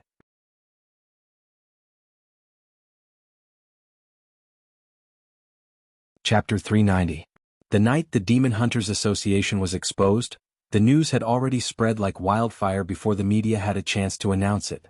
That night, Wang Ling opened the cultivation forum and found that the number of new posts had already exceeded 10,000, and almost all of them revolved around the Demon Hunters Association. Some of the posts even had pictures taken at the scene. After their spirit beast contracts had been forcibly cancelled, the poor spirit beasts lay motionless in their cages, covered in wounds and bloodstains. The crisscrossing wounds were a ghastly sight to behold. There were also some low-grade spirit beasts whose skins and fur had been skinned alive to be made into Taoist robes and boots. The most important thing was that almost all the spirit beasts traded in the Demon Hunters Association originally had owners. If there was no trade, there would be no killing. No one thought that the Demon Hunters Association would actually be so bold as to continue committing crimes in the face of the country's strict ban on the poaching and trafficking of spirit beasts. For all the cultivators who had been paying attention to this matter and who had called for people to live in harmony with spirit beasts, this incident had in fact been a huge psychological blow. The pressure of public anger would ultimately be passed on to the task force in charge of the Demon Hunters Association case, as well as Adjua, the commander. It had to be said that although the Demon Hunters Association had already been exposed, the people they had arrested were pet dealers and small fry who were involved in the trafficking of spirit beasts. Not all the core members had been arrested, and they didn't even know who the head of the organization was. Of all the core members arrested, Strongswa had the highest rank. According to his own confession, he had never seen the face of the head of the Demon Hunters Association, and only knew that the other party's surname was Bai. Everyone in the organization called him President Bai. Every time President Bai appeared, he was accompanied by rolling fog and water vapor. It wasn't just his face, even his figure couldn't be seen. In prison, Warden Liang had a special magic treasure which could be used to detect lies. As it turned out, everything was indeed as Strongswa had said. The identity of the head behind the Demon Hunters Association was a mystery. When Loopy Toad returned home that night, it accompanied Wang Ling to read all kinds of posts online, and it was Adjua who had texted Wang Ling the results of the interrogation. Wang Ling realized that Loopy Toad seemed to be particularly concerned about this matter. Although it had once been a demon king, when all was said and done, a demon king was also a demon beast. In essence, demon beasts and spirit beasts came from the same root. The only difference was the medium through which they used their power. Thus, Loopy Toad's heart was particularly moved when it saw these pictures on the forum. It couldn't imagine what would happen if it was caught one day and suffered this kind of treatment. Of course, with Wang Ling by its side, this would never happen. But Loopy Toad was already clear about its attitude toward the Demon Hunters Association. It would definitely ferret out the mastermind behind the scenes. Wang Ling rubbed its head. Then he found out that this guy was actually lying on the table looking through the forum posts with him and falling asleep. Loopy Toad's NAR. Fortunately, the outbreak happened at home. If it happened during the battle just now, the consequences would be unimaginable. He had to think of a way to solve this problem quickly. Wang Ling cupped his chin in his hand and pondered for a bit. Then he picked up the dog that was stuck to the table and put it next to his leg. After calling Grenade-throwing Senior Immortal last time to ask Little Silver to buy Holy Beast blood, Grenade-throwing Senior Immortal had also bought Little Silver a phone and applied for a new number.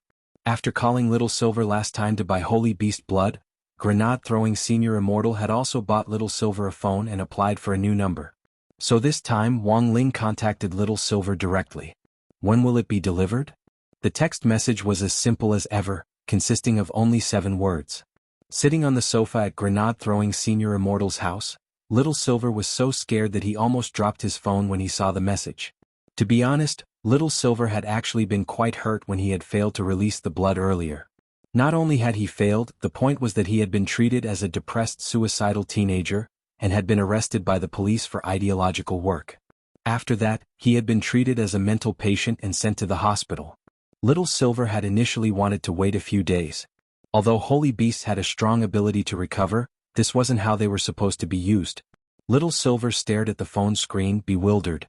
He didn't dare directly refuse Wang Ling. How about, I pretend I didn't see it? Little Silver's hands were trembling. In this kind of situation, ignoring was usually the best way to avoid embarrassment. It was like when you were playing a game. If your girlfriend came looking for you, you absolutely couldn't answer that you were playing a game. Ignoring was the best choice. It was better to wait until the time was right to reply. At this thought, Little Silver suddenly raised his head. This should be the legendary rule by doing nothing, right? Right. It had to be.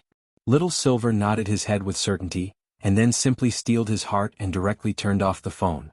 He actually ignored Master. For some reason, Little Silver felt that he was especially handsome at that moment. Sometimes you had to be so domineering. Learn to resist. Learn to say no. Even if the other party was a big shot, you absolutely couldn't bow your head to one. This was the dignity a holy beast should have. On the other side, Wang Ling could see Little Silver's conflicted image on the sofa through the phone screen.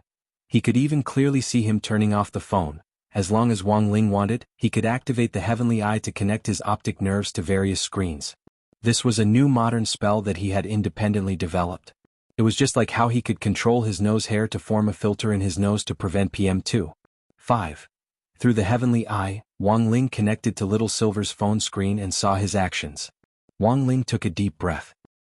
He had actually been ignored just like that, but Wang Ling wasn't angry at all. After all, he had indeed asked for a lot of blood, but this was a very good deal for Little Silver. The 20 packets of crispy noodle snacks he had used to buy the blood were from his collection. After eating them, there would be unexpected benefits. Thus, Wang Ling grabbed his phone and sent another text message. Then, on the other side, Little Silver was stunned to find that his phone had actually turned on by itself. What was going on? This phone could even turn on by itself? Then Little Silver saw Wang Ling's 4 question marks. Little Silver. Before he could turn his phone off again, Wang Ling sent another text message. Give up, it's no use. Little Silver. Wang Ling, I can turn it on for you remotely. Little Silver. Wang Ling, I know you're looking. Then after a few seconds, Wang Ling didn't send a single word, and just sent a kitchen knife emoji. The meaning was very obvious. If you don't come, I'll go get it myself. Little Silver was so scared that he broke out in a cold sweat, and he replied to Wang Ling in a fluster. Tomorrow, is that okay? Wang Ling replied, okay. Before Little Silver could completely calm down, Wang Ling's second reply came. No money if you're late.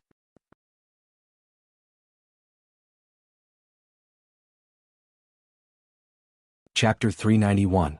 Taming and training a holy beast was actually a very long process. It was like a small game for raising children. Some time ago, Wang Ling had discovered a romance management game that had become very popular among the girls at school. The girls jokingly called it raising men, because one wrong step and the final outcome would be a tragedy. However, for Wang Ling, raising a holy beast on the level of a loyal dog was far simpler than raising 4 men in the phone for the girls in class. It was July 8th on Saturday in the 11th week of the semester. That morning, a young man with long silver hair appeared at the entrance of the Wang family's small villa. He wore a white shirt and a pair of skin-tight ripped jeans. Based on the set of clothes that grenade-throwing Senior Immortal had given him the last time, Little Silver had gone to the mall to buy a matching version. Grenade-throwing Senior Immortal had initially wanted to tag along, but after the Demon Hunters Association incident had come to light, the number of posts on the Cultivation Forum had skyrocketed last night. In the end, the backend had directly crashed and the server had crashed. He was now sorting out the data to maintain the server. Little Silver still remembered that before he had left, Grenade-throwing Senior Immortal had issued an official apology. Sorry, due to technical reasons the server has crashed. Technicians are currently doing their best to investigate. After the maintenance is over, any friends whose posts have disappeared will be compensated with a broccoli. Thank you for your cooperation. This should be the place, right? Little Silver looked at the location that Grenade-throwing Senior Immortal had sent him. The Wang family's small villa was actually quite remote and wasn't easy to find, especially on the way here, which had been a bit of a detour. But when he arrived at the entrance of the Wang family's small villa, Little Silver's expression turned a lot more serious. Grenade-throwing Senior Immortal had always regarded this villa as a holy land, for no other reason than that according to him, there was an old senior who lived in seclusion behind the scenes who was even more terrifying than Ling Jinren. At that moment, Little Silver's heart suddenly raced as he stood at the entrance of the villa, and he was a little nervous. On one hand, he had been frightened, and on the other hand, he was still a little weak after losing 2,000 milliliters of blood last night. An old senior who was even more terrifying than Master. What kind of existence was this? Little Silver couldn't imagine it at all. All of a sudden, Little Silver felt a deep sense of powerlessness in his heart. When he was young, he had dared to directly break into a sect of 10,000 people, going in and out 7 times. But now he had to summon up the courage to even ring the doorbell. The world had really changed. Why are there so many freaks among the human cultivators? While he was hesitating, Little Silver saw the villa door suddenly open. She was still holding a plate of leftovers in her hand, and she crouched down to put it on the edge of the door. Although the edge of the small villa was a little remote and desolate, there were still stray cats. Every time Mother Wong would leave the leftovers at home to feed them. As soon as he opened the door, he saw a silver-haired youth with a face as pale as a foreigner standing at the door. Mother Wong stared blankly at Little Silver. "This fair-faced girl, who are you looking for?" "Little Silver." Mother Wong then looked Little Silver up and down carefully, then smiled knowingly. "You're here for Ling Ling, aren't you?" Little Silver nodded. To be honest, it wasn't that Little Silver couldn't understand why Mother Wong had mistaken his gender. His human form was in fact more androgynous to begin with. Coupled with his long silver hair, it was very easy for people to misunderstand him. Just as he was wondering whether he should explain, Mother Wong suddenly stepped forward and grabbed his hand. "There's no need to say anything, miss. Auntie understands." Little Silver. Then Mother Wong directly led him through the door with a radiant smile on her face. He had actually entered the holy land that grenade-throwing senior immortal had mentioned? When Mother Wong pulled him through the door, Little Silver was a little dazed. He had never expected the senior in the villa to be so easygoing. But why were the fluctuations of spirit energy on this senior's body so weak? It had to be hidden. It had to be. Mother Wong led Little Silver to the sofa in the living room, then poured him a cup of tea with a smile on her face. "Miss, what's your surname?" Little Silver sighed in his heart and replied, "My name is Little Silver." He already didn't intend to explain. In this case it would be even more awkward. It was fine as long as the senior was happy. Mother Wong looked him up and down again. This girl's figure was pretty good, although some parts were indeed a little small. But this still couldn't dampen Mother Wong's enthusiasm. Most of the people who visited the villa before were Ling Ling's boyfriends. Little Silver. Mother Wong, Miss Little Silver, don't misunderstand, I'm talking about male friends. Little Silver. Mother Wong grabbed Little Silver's hand excitedly. Today a girl finally came. Little Silver, Senior. Mother Wong, don't call me senior, call me auntie. Little Silver was startled. Can I? To Little Silver's knowledge, this was probably a very intimate form of address. This was a holy land. All the great seniors inside were question marks. Nowadays, where could one find such a strong auntie? Why not? It's just a form of address. Mother Wong couldn't help laughing. By the way, where does Miss Little Silver live? Our clan is more used to living in caves. Usually we sleep standing up. No wonder you have such a good figure, it turns out you always stand up. Mother Wong couldn't help exclaiming in admiration. Mother Wong didn't find it strange that Little Silver lived in caves. Nowadays there were people who liked this sort of thing. The richer a family was, the more they liked this kind of exploration experience. Furthermore, there were a lot of stories on TV nowadays about rich people specifically going deep into the mountains and forests to dig caves and transform them into mansions. This proved that this girl's family might be pretty well off. It also showed why this girl's skin was so fair. Mother Wong felt that this fair-faced girl had clearly benefited from the influence of nature. If Miss Little Silver doesn't mind, how about staying for lunch? Mother Wong smiled. Isn't that too much trouble? It's fine, just make yourself at home. Mother Wong stood up happily. I'll go prepare the ingredients. If you're looking for Ling Ling, he's on the second floor at the first room on the left. Auntie, where are the other seniors? They've all gone out, it's just the three of us at home this afternoon, said Mother Wong. Oh, okay, Auntie, then I'll go up first. After saying that, Little Silver hurried upstairs. He hadn't expected at all that he would actually be asked to stay for lunch. Mother Wong watched Little Silver's back as he went upstairs with a kind smile on her face. From their conversation just now, she was very satisfied with this fair-faced girl.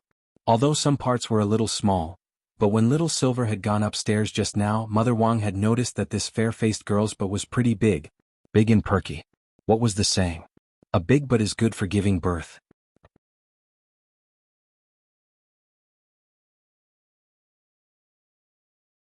Chapter 392.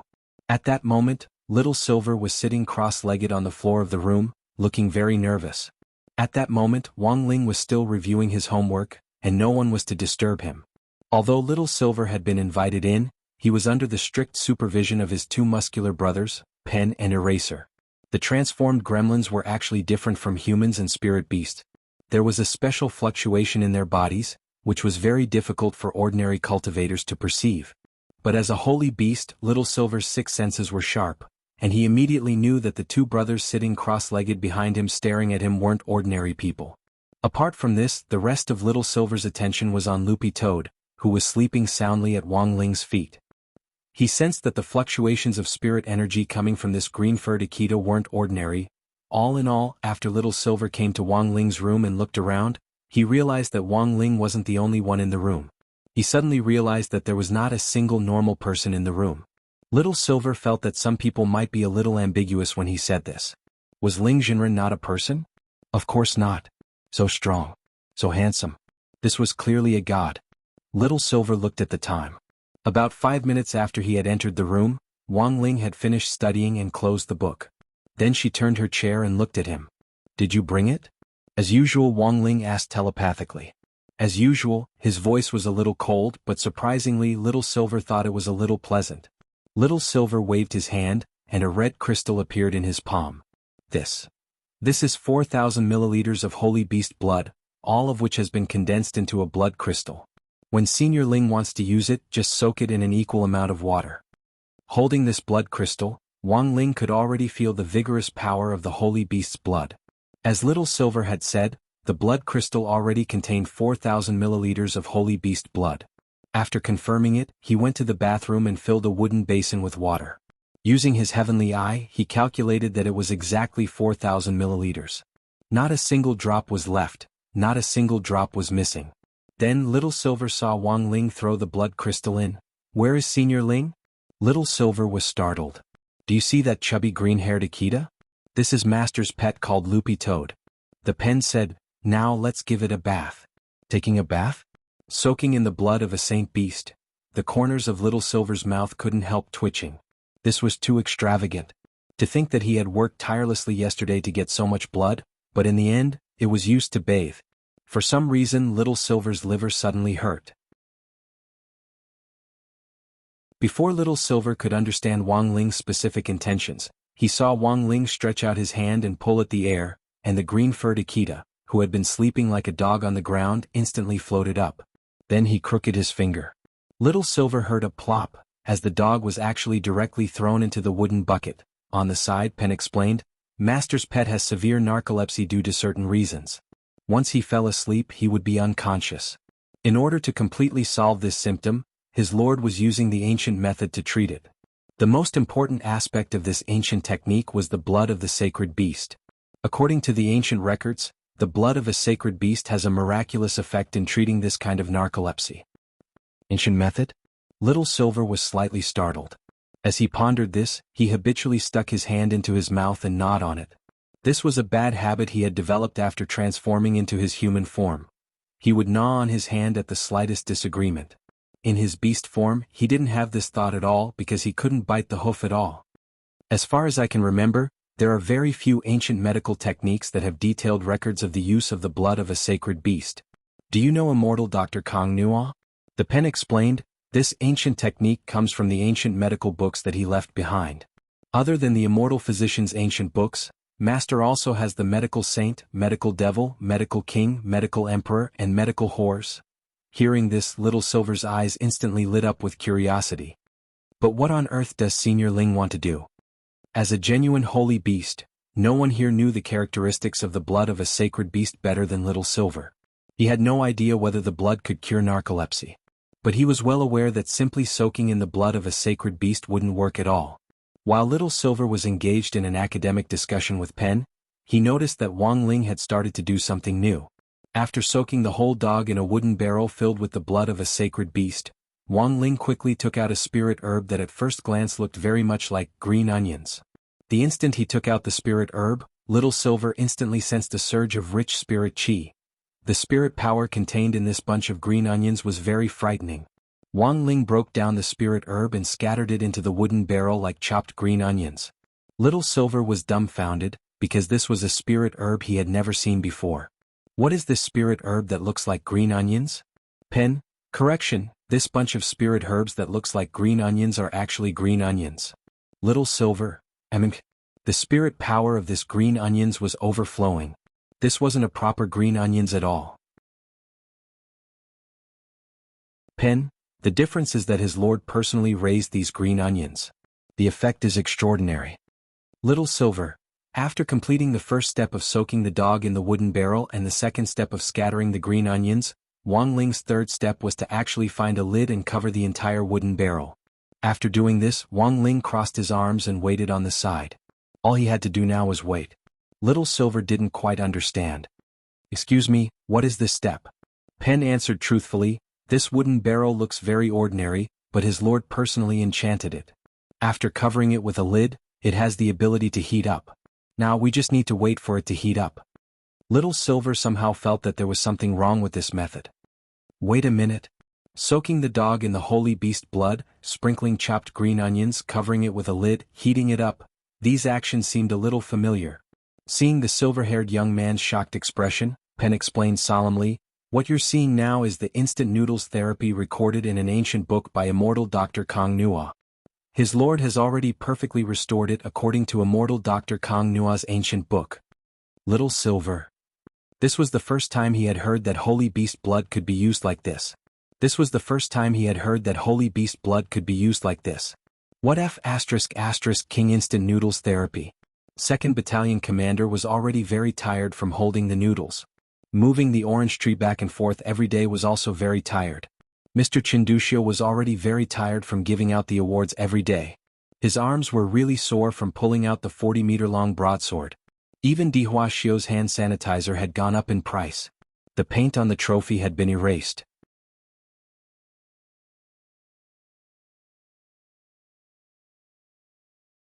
Chapter 393. Will there really be no problem? Won't there be a lack of oxygen? Little Silver looked doubtfully at the wooden barrel in front of him.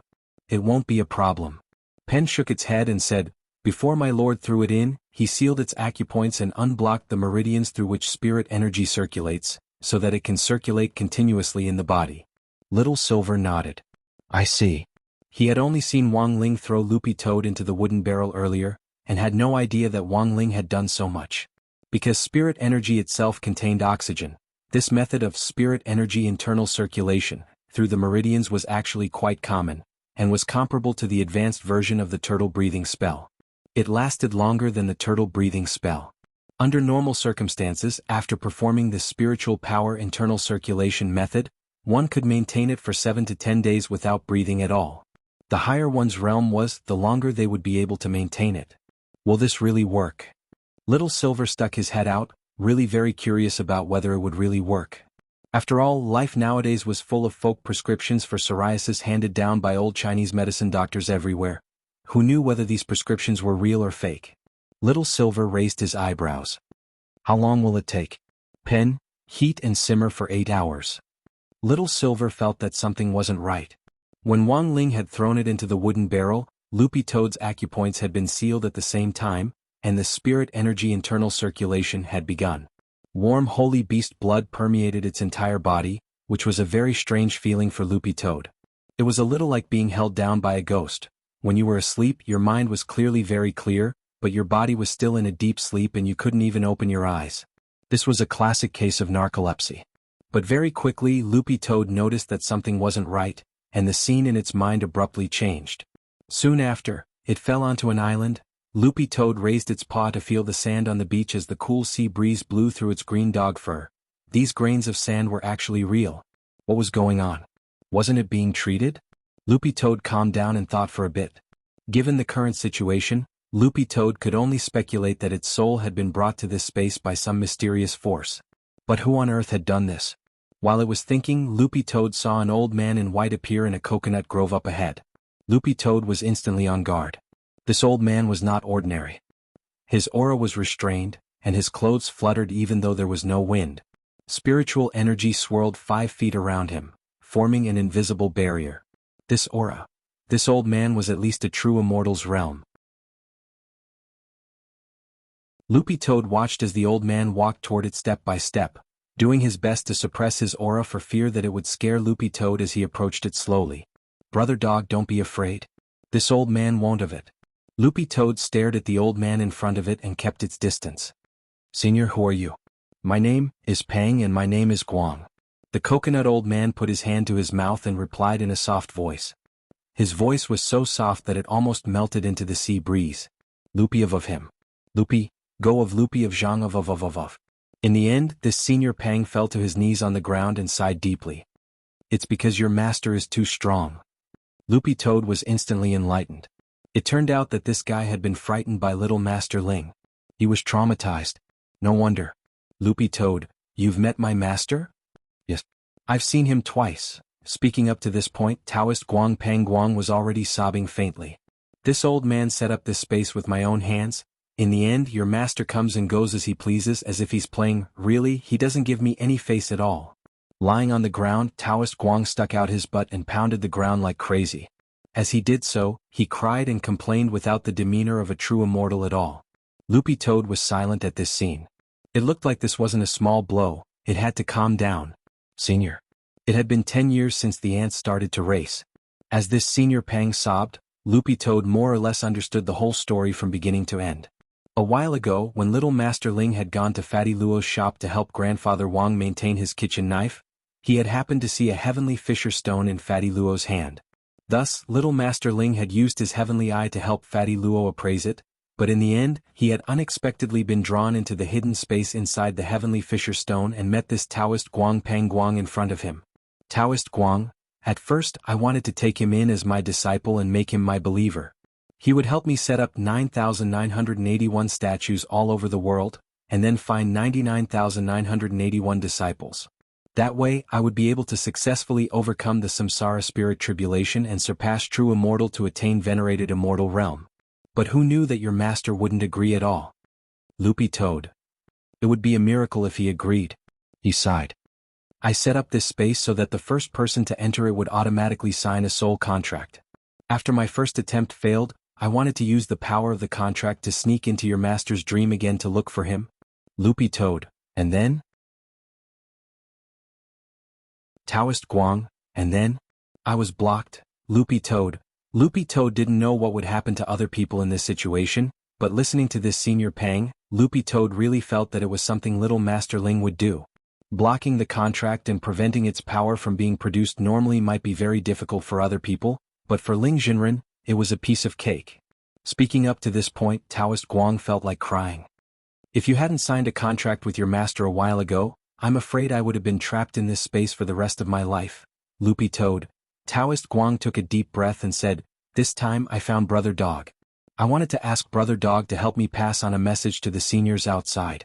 So this was what they were waiting for? Hearing this, Loopy Toad couldn't help smiling in its heart. It smelled, a business opportunity? What's in it? Loopy Toad stared at the old man. It's a blueprint for a weapon.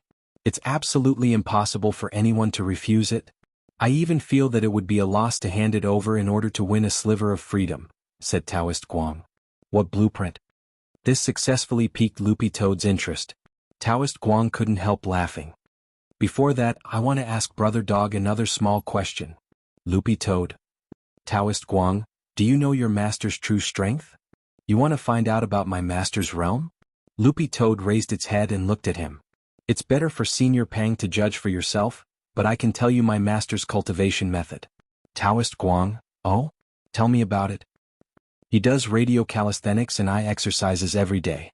Apart from that, he also does 1 talisman, 1 seal script and 5-3. What's 5-3? 5 years of college entrance exams and 3 years of simulations.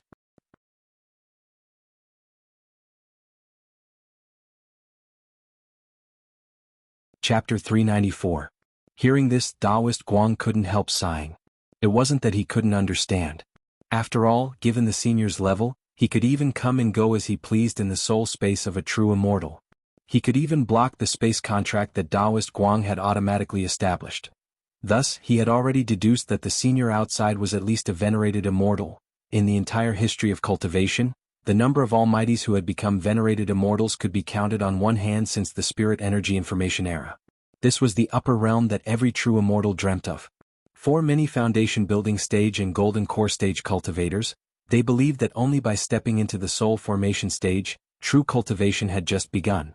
For soul formation cultivators, they similarly believed that only when they reached the true immortal realm could they be called cultivators. But realms were something that could never be reached. It was only when you reached a higher level that you would understand the vastness of heaven and earth and the mysteries of the universe. In the eyes of most true immortals, the venerated immortal realm could be considered the beginning of their Tao journey. Everything below the venerated immortal realm was fabricated. Inside the soul space, Taoist Guang stood upright on the island he had created. Facing the sea breeze, he gazed at the endless horizon as he pondered endlessly in his heart. Everyone who pursued the venerated immortal realm had something called a pattern in their hearts. The senior outside must have a very big world in his heart, and probably has a pattern that ordinary people can't imagine. Taoist Guang suddenly sighed with emotion as he looked at Loopy Toad and said, "I'm guessing that this senior is definitely preparing to pursue the next realm." Loopy Toad was silent. Loopy Toad didn't know whether or not Little Master Ling had the pattern that Taoist Guang was talking about. But the only thing it knew was that what Little Master Ling was pursuing definitely wasn't as exaggerated as Taoist Guang imagined. Ling Jinren was indeed preparing.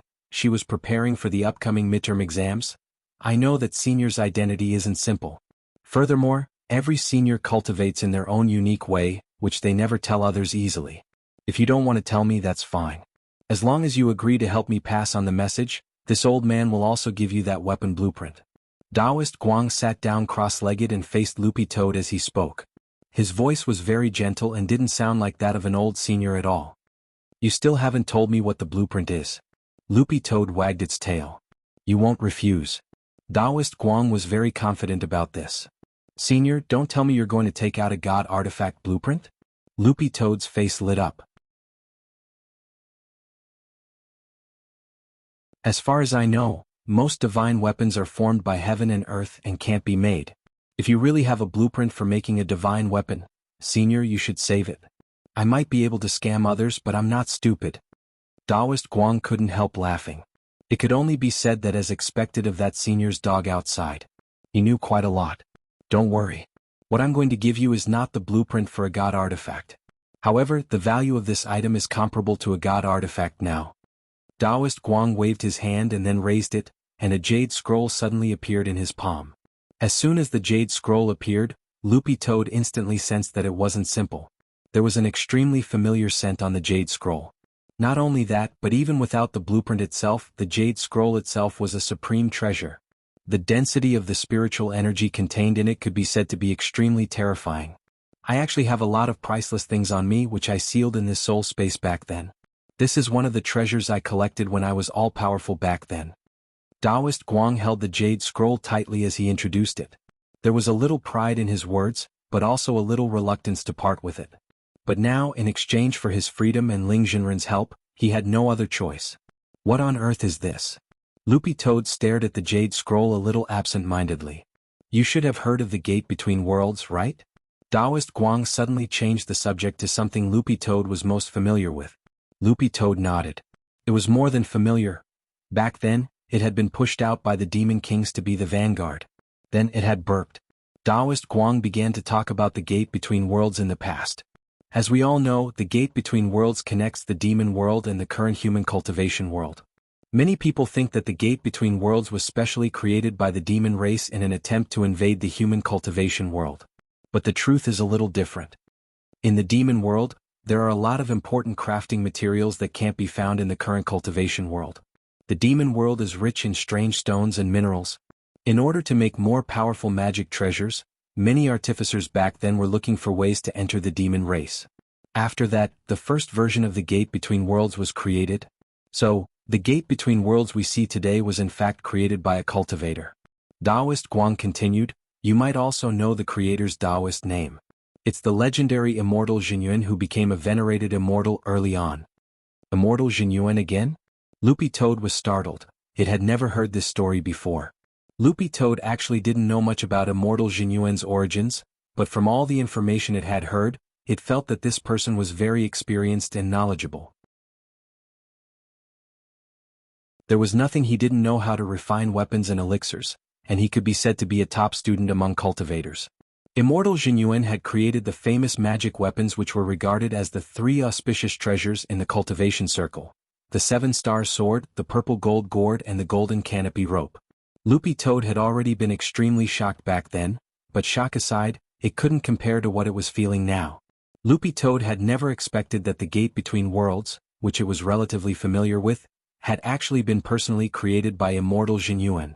And the most important thing was that this immortal Jinyuan's whereabouts were really too mysterious. Loopy Toad had only ever heard of him in legends and had never seen him in person. He was as mysterious as Little Black and Dopey was uncle downstairs. "Are you surprised?" Seeing Loopy Toad's stunned expression, Taoist Guang couldn't help laughing. When I learned the truth back then, it took me a long time to digest it before I could accept it. At that moment, Loopy Toad caught on to a key question. Senior, I think I heard you say, first version of the gate between worlds? What does this mean? Literally, Taoist Guang answered truthfully. The materials used to make the first version of the gate between worlds were rather crude. After the first version of the gate between worlds appeared, it was strengthened and updated every time it appeared. Because it was already connected to the demon world at that time, immortal Jinyuan started to use materials from the demon world to repair and replace the raw materials used to make the gate between worlds. Loopy Toad, Taoist Guang. So, the gate between worlds that has appeared now should be the 20th version that immortal Jinyuan strengthened. Loopy Toad, by the 20th version. The materials used to make the gate between worlds have all been replaced with materials from the demon world. This is why many cultivators of later generations mistakenly believe that the gate between worlds is a product of the demon race. In fact, it wasn't until the 20th version of the gate between worlds appeared that the diagram of the array used to summon the gate between worlds officially appeared in the cultivation circle. Taoist Guang said, if I'm not mistaken, it was immortal Jinyuan who issued this diagram of the summoning array, and before the 20th version appeared, the 20 times the gate between worlds appeared in the human world was probably because immortal Jinyuan was testing its performance. Loopy Toad was suddenly overcome with fear.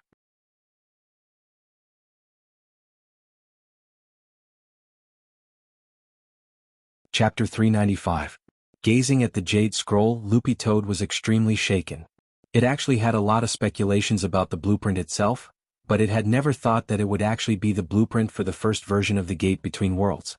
Furthermore, it had never expected the gate between worlds to be personally created by a human almighty. It was a portal that could connect the two worlds, but since it had been created, it should also be classified as a magic treasure. But it was very clear that the gate between worlds couldn't be judged by common sense. Strictly speaking, the gate between worlds had already completely surpassed a top-notch holy weapon, and was a world-class magic treasure created by man. In the current known history of cultivation, there were actually records of world-class magical equipment. It was the ultimate magical equipment that a cultivator could create by relying on their own strength. It was also the only existence that could be created by a cultivator and contend against the divine artifact-level magical equipment that was born from the heavens and earth. In short, it was called world-defying magical equipment. In the face of this kind of world-defying magic treasure, top-notch holy weapons were just a bunch of scrap metal that couldn't withstand the impact of spirit power at all, and might shatter like glass as soon as they were taken out. Loopy Toad had initially thought that human cultivators being able to create world-defying magic treasures was just a legend, because even the top demon gods of the demon race couldn't create something like this. This was because creating a world-defying magic treasure required the power of a world, which wasn't like those small worlds found in ordinary magic treasures. For example, the purple gold gourd could already be considered a top-notch holy weapon, but the small world inside it was still nothing compared to a world-defying magic treasure. In Taoist Guang's words, the scale was too small. Thus, to refine a world-defying magic treasure, according to historical records, one had to create a great world as a foundation, and a great world was equivalent to 99 small worlds. A world-defying magic treasure had to contain at least 99 great worlds before it could truly be called a world-defying magic treasure. But what Loopy Toad found truly frightening wasn't this, but the person who could create a world-defying magic treasure. Since this immortal Jinyuan had created the gate between worlds, then this person was simply a monster. Brother Dog, you should now understand the importance of this blueprint, right? Taoist Guang said as he looked at Loopy Toad. Of course Loopy Toad understood what he meant, because this blueprint wasn't just a blueprint for the gate between worlds, but a world-defying magic treasure. A blueprint was a very important part of refining a magic treasure, and in theory, any magic treasure created based on a blueprint couldn't be considered a fake. For example, those magic treasures on the market only resembled the real thing, and didn't have a core at all. And the blueprint was the core of a magic treasure. The significance of this scroll in Taoist Guang's hand was really too great. If it could be brought out for research, it might topple the current world and cause a huge uproar. It might even cause a bloodbath. At that moment, its body was instinctively afraid. Loopy Toad, at Loopy Immortal God. This was something that even the demon gods could not touch. Even at its peak, it was only at the Demon King realm, which was equivalent to the divine transformation realm of the human race. Seeing the green-furred dog's expression, Taoist Guang couldn't help laughing. Brother dog, you don't have to be in a hurry to answer me.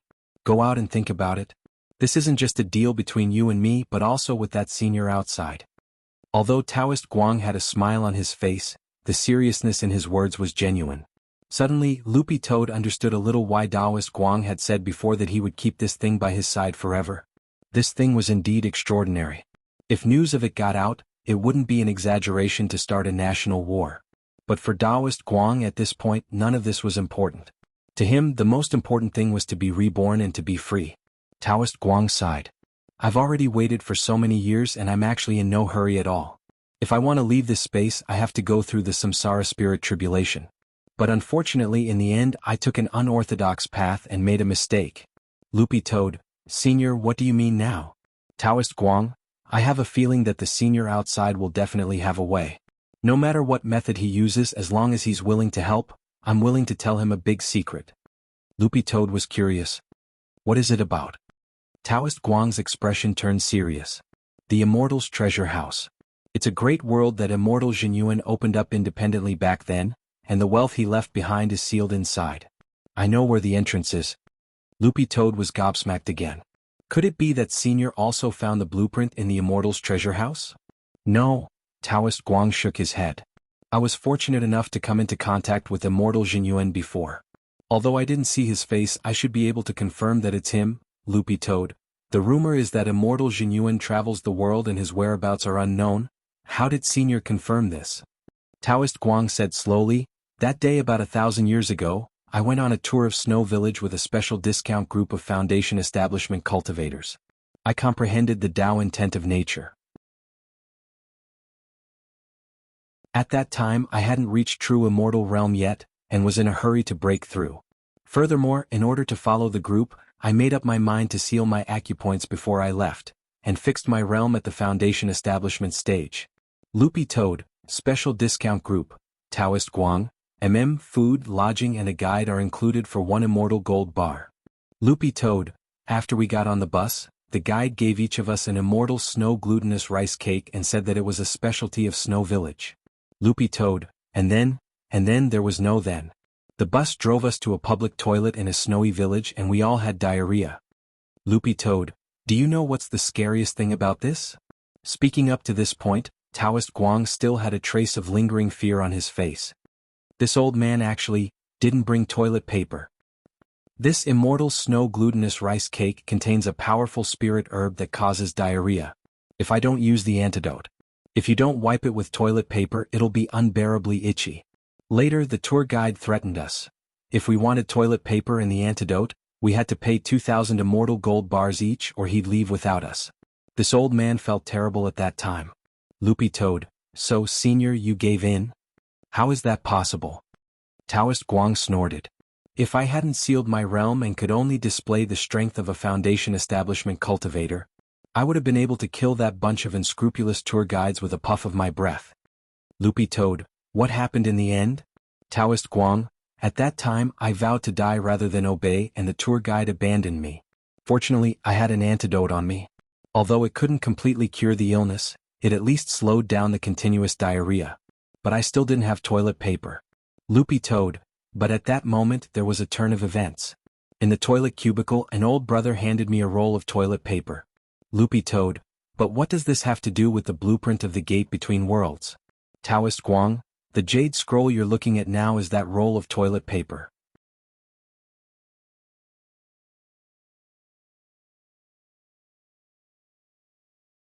Chapter 396. This story sounded a little strange at first, but it was indeed true. When Taoist Guang told this story of his past in Snow Village, crystalline tears even seeped out of the corners of his eyes. The most painful things in life were that there was no Wi-Fi when you wanted to go online, no toilet paper when you went to the toilet, no seasoning when you ate instant noodles, and no money to spend when you died. Brother dog, just accept this. You just need to pass on my request to that senior outside, Taoist Guang said to Loopy Toad. He was already mentally prepared. For most people, the venerated immortal realm was something they could only dream of. In his early years, before Taoist Guang had used this strange method to get through the samsara spirit tribulation, he had spent 500 years of his life calculating that this method was the least dangerous to get through the tribulation, and the very important point was that he needed help from a benefactor. Thus, from the moment he met Wang Ling, Taoist Guang had been thinking about this problem. But would the benefactor he was destined to meet really be Wang Ling? Thus, before leaving the soul space, Loopy Toad didn't stand on ceremony, and directly used the space-swallowing spell to swallow the blueprint. After leaving this space, Loopy Toad had already woken up. As soon as it opened its eyes, it saw a silver-haired young man staring curiously at it. Little Silver stared at Loopy Toad and exclaimed, "Wow, you're really awake. There was a meaty aroma from the wooden barrel just now. I thought you were already cooked." Loopy Toad, "How do you feel?" Wang Ling asked telepathically as he stared at Loopy Toad. Loopy Toad closed its eyes and ran its spirit energy through its body. It could clearly feel a special kind of godly power circulating in its body, and it felt refreshed. After bathing in the holy beast blood, it indeed felt like a brand new person. The circulation of spirit energy was smoother than before, and it could even be said to be unimpeded. Not only that, it could even feel a sense of carefree pleasure from the depths of its soul. This was a manifestation of the improved rapport between the soul and the body. Loopy Toad nodded. "I do feel a lot better." The holy beast blood had indeed sped up the rapport between its soul and the body. But Loopy Toad discovered a very serious problem. Its dog fur had actually turned red. Why did my fur turn red? Loopy Toad was already used to having green fur, and it really wasn't used to seeing red all over. Not only was it ugly, but it could also easily cause misunderstandings. From afar it looked like a piece of Genoa ham. Little Silver smirked. "After soaking in holy beast blood, it'll take at least a month for the color to fade. Pen, don't worry, we have our secrets." Little Silver, "What is this, Pen?" "A pack of washing powder enchanted by his lord. It can wash an African into a European." Once again Little Silver felt like his 3 views had been dealt a heavy blow. After confirming that the holy beast blood was indeed effective, Wang Ling heaved a huge sigh of relief. However, a single treatment couldn't completely solve the problem of narcolepsy. Wang Ling speculated that it would take at least 3 more soaks before it would be completely cured. Thus, Wang Ling cupped his chin and started to look Little Silver up and down. The expression on his face made Little Silver tremble. From the look in his eyes, this coldness seemed to be mixed with a bit of gentleness, and there was a bit of kindness in the gentleness. This was a classic example of hiding a dagger in a smile. Little Silver already had a bad feeling. He saw Wang Ling stretch out his hand, and a square box appeared out of thin air in his hand. Then Wang Ling carefully held the box and took a deep breath. He seemed to be forcibly restraining some sort of agitated emotion as he strove to maintain his composure. He handed the box to Little Silver and said in an indifferent voice, "Your reward." Holding the box of crispy noodle snacks, Little Silver was lost in thought. He had thought that the 20 packets of crispy noodle snacks as a reward were a joke. He hadn't expected that the final reward would actually really be crispy noodle snacks. There was a whole 4,000 milliliters of holy beast blood.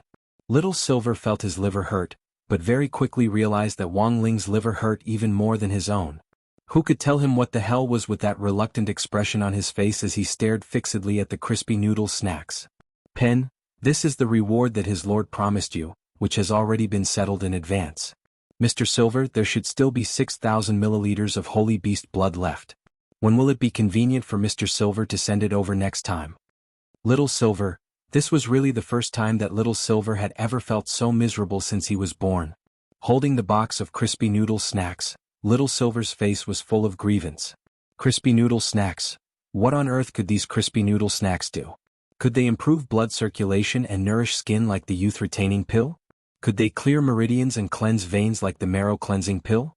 Could they replenish essence and chi like the Dahuan pill? Could they bring the dead back to life like the soul revival pill? Or could they raise realms like the advanced pill? Obviously, none of them. What was more, the advanced pill was just a legend. It was impossible for it to exist. Although there were indeed relevant records and historical records, no one had been able to research the advanced pill until now. Little Silver had long heard that the Shao clan had spent a lot of money to gather thousands of the nation's top alchemists as the core to set up a research lab with the Shao clan's elite alchemists. But after more than 10 years, they still hadn't been able to develop the basic formula for the advanced pill. So, Little Silver pondered as he waited for this box of crispy noodle snacks, which contained a whole 20 packets. Speaking of realms, the highest level among spirit beasts was first class. For a first-class spirit beast to advance to the level of a holy beast was no different from a cultivator's tribulation. It required a huge amount of time and a heavy price. But there were very few cases of spirit beasts advancing to holy beasts through late-stage cultivation. As far as Little Silver could remember, there were no more than 2 cases in history. Apart from late-stage cultivation, the other type was to rely purely on bloodline inheritance to become a pure natural holy beast. Little Silver belonged to the second type. But even pure natural holy beasts were divided into various ranks, and Little Silver believed that he was probably at the core of the holy beasts. He was a 6th-class holy beast. When he was born, he had only been a 9th-class holy beast, and it had taken him 6,000 years to cultivate to 6th class. 2,000 years for 1st class. He was now 8,000 years old, and for holy beasts he was still considered a baby at this age. It was just that breaking through to the next realm was really too difficult for holy beasts. What was more, holy beasts were now practically extinct in the world. There might still be other holy beasts, but they might all be in hiding. At the very least, Little Silver hadn't sensed the aura of any other holy beast in the last 100 years. Thus, Little Silver felt that he might be the only remaining holy beast in the world today. I'm so rare. Why can't they cherish me and love me a little? At this thought, Little Silver suddenly felt a little bitter. Seeing the silver-haired young man holding the crispy noodle snacks with an aggrieved expression on his face, Penn couldn't help sighing in his heart. Some people just didn't know how lucky they were. Brother Little Silver, these crispy noodle snacks were personally enchanted by his lord. They're extraordinarily valuable. Penn couldn't help reaching out and patting Little Silver on the shoulder. How many people want them but can't get them? You've struck it big. Ha!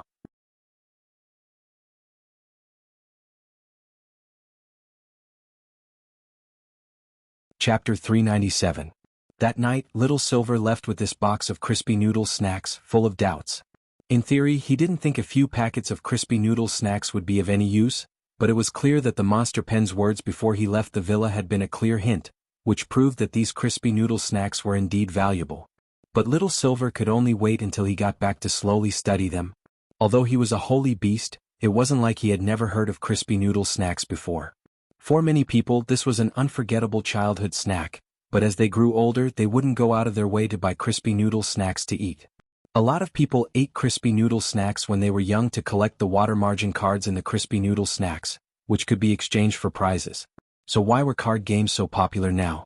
It was because the kids who had bought crispy noodle snacks to collect cards had grown up. Although Little Silver, who was 8,000 years old, was still just a baby, for a holy beast, he felt that there was no way he would be able to open a crispy noodle snack package and eat it in public on the street. In terms of age alone, Little Silver had actually lived for a really long time. Cultivation began after Huashio Nation had been founded, and Little Silver had been born long before Huashio Nation had been founded. It could be said that Little Silver had witnessed a lot of history. Many holy beasts had disappeared and gone into hiding, and the holy beast community had suffered a devastating blow a long time ago. Little Silver was the only one who had survived until now. Sometimes when he thought about it carefully, he felt that it really hadn't been easy. Thinking about it carefully, this was probably the first time in his long life that he had been in such close contact with human society. He was currently staying in grenade-throwing Senior Immortal's villa for the time being, which could be considered safe. On the other hand, he had also acknowledged Wang Ling as his master. Although this master was a little stingy, there was no need to doubt his strength, and he could definitely protect Little Silver. Holy beasts had very long lifespans, so long that Little Silver himself didn't know how much longer he could live. Little Silver now had 3 wishes. The first was to be able to find other living holy beasts in his lifetime. The second was to work hard at cultivating and break through to become a 5th-class holy beast. Lastly, he had to take good care of Yixian and help her figure out her background as soon as possible. Not only was this girl naturally dumb, but her memory was also fragmented and she couldn't remember many things. Back when Yixian had been poisoned, Little Silver had mistakenly brought her into a mortal mansion in order to help her find medicine, and they had fallen under the control of the master of Immortal Mansion. Fortunately, Wang Ling had shown up in time, otherwise Little Silver felt that he might not have been able to escape. He had been saved by the art courtyard, so he had to repay this debt of gratitude. On the way home, Little Silver suddenly missed Yixian a little and wondered how she was doing at Cilian Jinren's place. It wasn't until Little Silver left that Loopy Toad told Wang Ling about its dream of entering Taoist Guang's space while soaking in the holy beast blood. This was an agreement between Loopy Toad and Taoist Guang. Without Taoist Guang's consent, It actually wouldn't be good if other people found out about this. Loopy Toad actually didn't regard Little Silver as an outsider. After all, the other party had lost so much blood to alleviate its narcolepsy. But an agreement was an agreement. Before things were confirmed, it would be better for him and Little Master Ling to discuss this matter in person. To be honest, Loopy Toad didn't know what to say. Thinking about it carefully, it felt that this Taoist Guang was actually quite pitiful. In order to pursue a realm, he had sealed his soul in a space to look for a fated person, and now he was begging Little Master Ling to think of a solution for his freedom. The affairs of the world were fickle, and in the end, it was difficult to satisfy both sides. In this world, whenever you had to make a choice, it would be exceptionally hesitant and difficult because most people had difficulty choosing. Loopy Toad felt that Taoist Guang wasn't a bad person. A spirit beast's sixth sense had always been very accurate. It wasn't just limited to sensing danger and detecting an enemy's aura or realm, but was also a judgment of human nature. In the soul space, Loopy Toad had sensed that Taoist Guang was very approachable, which was why it felt that although this senior looked silly and a little immoral, he actually wasn't a bad person. Considering the seriousness of the matter, Loopy Toad raised its head with a rare serious expression on its face. "Wang Ling, I have something to say." Wang Ling's heart trembled at this look. He remembered that this was the first time since he had brought Loopy Toad home that Wang Ling had heard Loopy Toad directly call him by his name and stare at him with a serious expression, indicating that it wanted to talk about something. Wang Ling's imagination instantly ran wild. After all, he was only 16 years old. In some sense, he had inherited Mother Wang and Father Wang's novel-writing genes, and his imagination was even bigger than that of other people his age. So what was he trying to do with his serious look?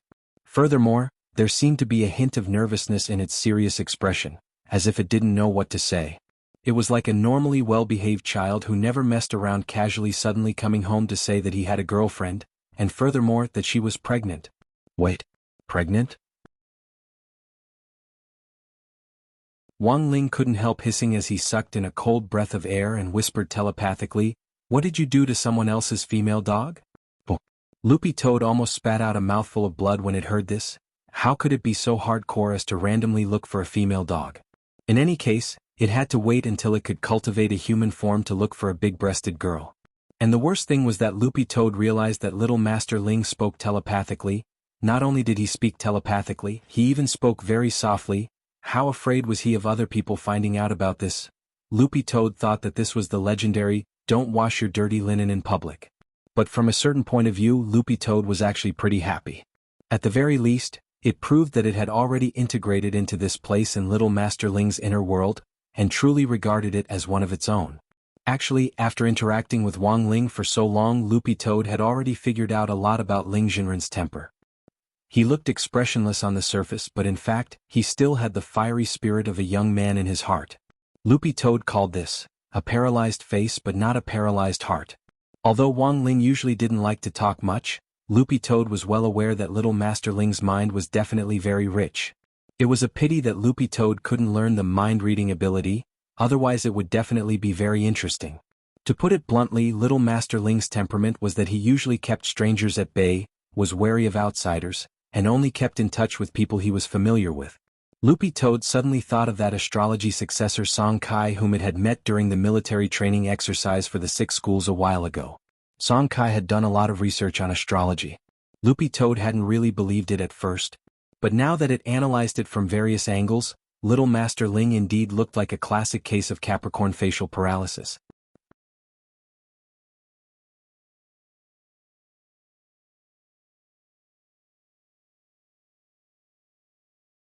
Chapter 398.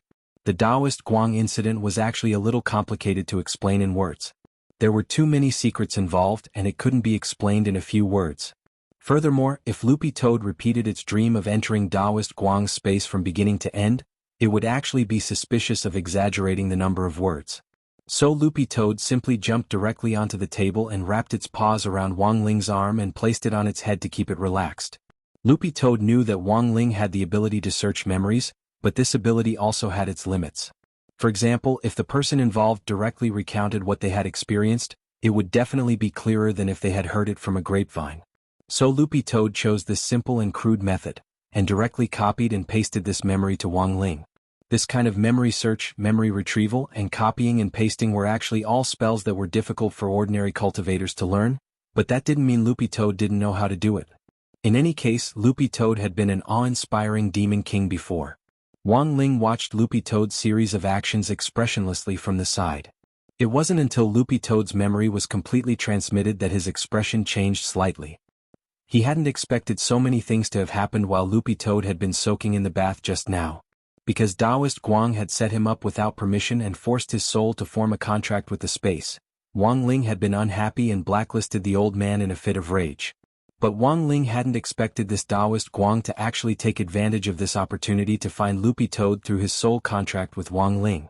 It could only be said that an old senior was an old senior. There was no doubt about Wang Ling's strength, but he was only 16 years old after all, and actually still had a long way to go in terms of cultivation. At the same time, he lacked a lot of experience. Even Wang Ling couldn't solve this problem of experience. He could only accumulate it over time. To put it bluntly, it was actually a matter of time that Wang Ling couldn't control his realm. His realm was growing too fast, and normal cultivators suffered from being unable to break through. It was only Wang Ling who suffered from not having enough time to adapt. But Wang Ling had never forgotten to learn how to control his strength. Like his dumbass big brother Wang Ming had said, his body was gradually familiarizing itself with the special substance in the Tao Talisman seal. When he first came into contact with it, in the worst-case scenario he would directly pass out. Even if he woke up later, he would be weak all over for a long time. But now, the lethality of this substance against him could be said to be decreasing. Wang Ling felt that this was probably because of his immortal physique. The super spell Fang Xing had used earlier, Immortal Mode, gathered the spirit energy of heaven and earth and turned an ordinary person's physique into that of an immortal for a short period of time. However, this spell consumed a lot of energy and lasted only a short time. But it was actually very abnormal when used in battle. This was because this kind of physique was extremely adaptable to the environment. As soon as a spell technique was activated, one would be able to fight without any worries in any environment.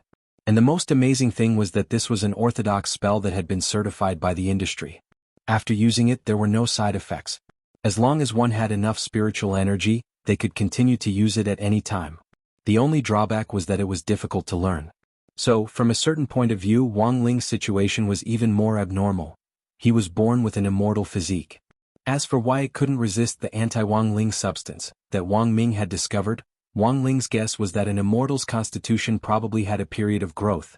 The older they got, the more adaptable they became.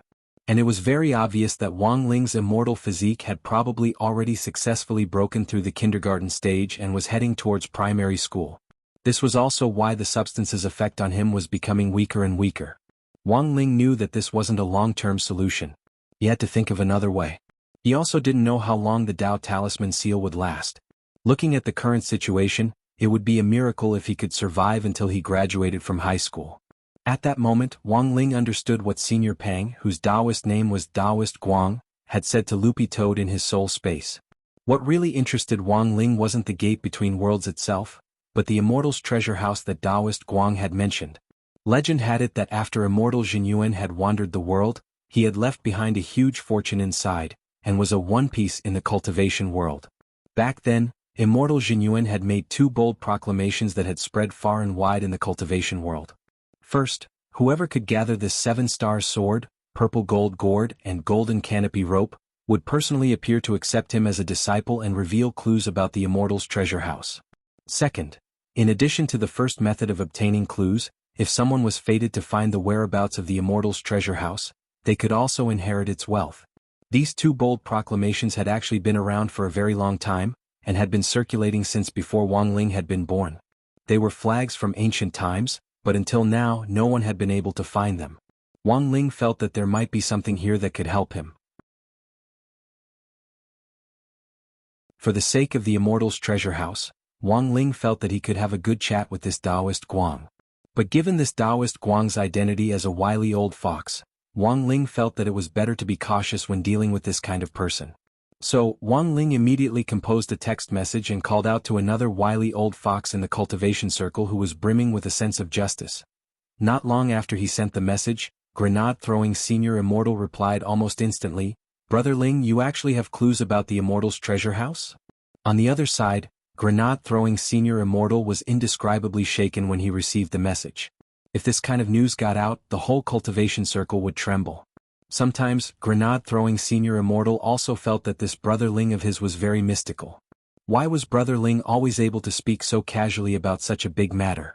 And there was one thing that Grenade-throwing Senior Immortal was very curious about. Based on Grenade-throwing Senior Immortal's understanding of Wang Ling generally wouldn't be bothered to get involved in this kind of matter that involved a lot of people. On one hand, he liked to keep a low profile and wasn't too willing to show his face in public. On the other hand, he found it very troublesome. This time, Wang Ling had actually taken the initiative to bring up the Immortal's treasure house and even invited him to discuss it. There had to be something fishy about this. Out of curiosity, Grenade-throwing Senior Immortal sent a message and asked, "Brother Ling, why are you suddenly interested in the Immortal's treasure house?" On the other side, Wang Ling was silent when he saw this message. Because only a few of his family members knew about suppressing their auras, no matter how familiar he was with grenade-throwing, there was no way Wang Ling would tell anyone about it. This was Grenade-throwing Senior Immortal's biggest secret. Seeing that Wang Ling wasn't replying, Grenade-throwing Senior Immortal swiftly made a guess and sent another message. Grenade-throwing Senior Immortal. Could it be that this Immortal's treasure house has a collection of crispy noodle snacks? Wang Ling. Grenade-throwing Senior Immortal was completely stupefied and couldn't help sking. He had never thought that even Immortal Jinyuan would have this taste. As expected of a big shot, even their food was the same.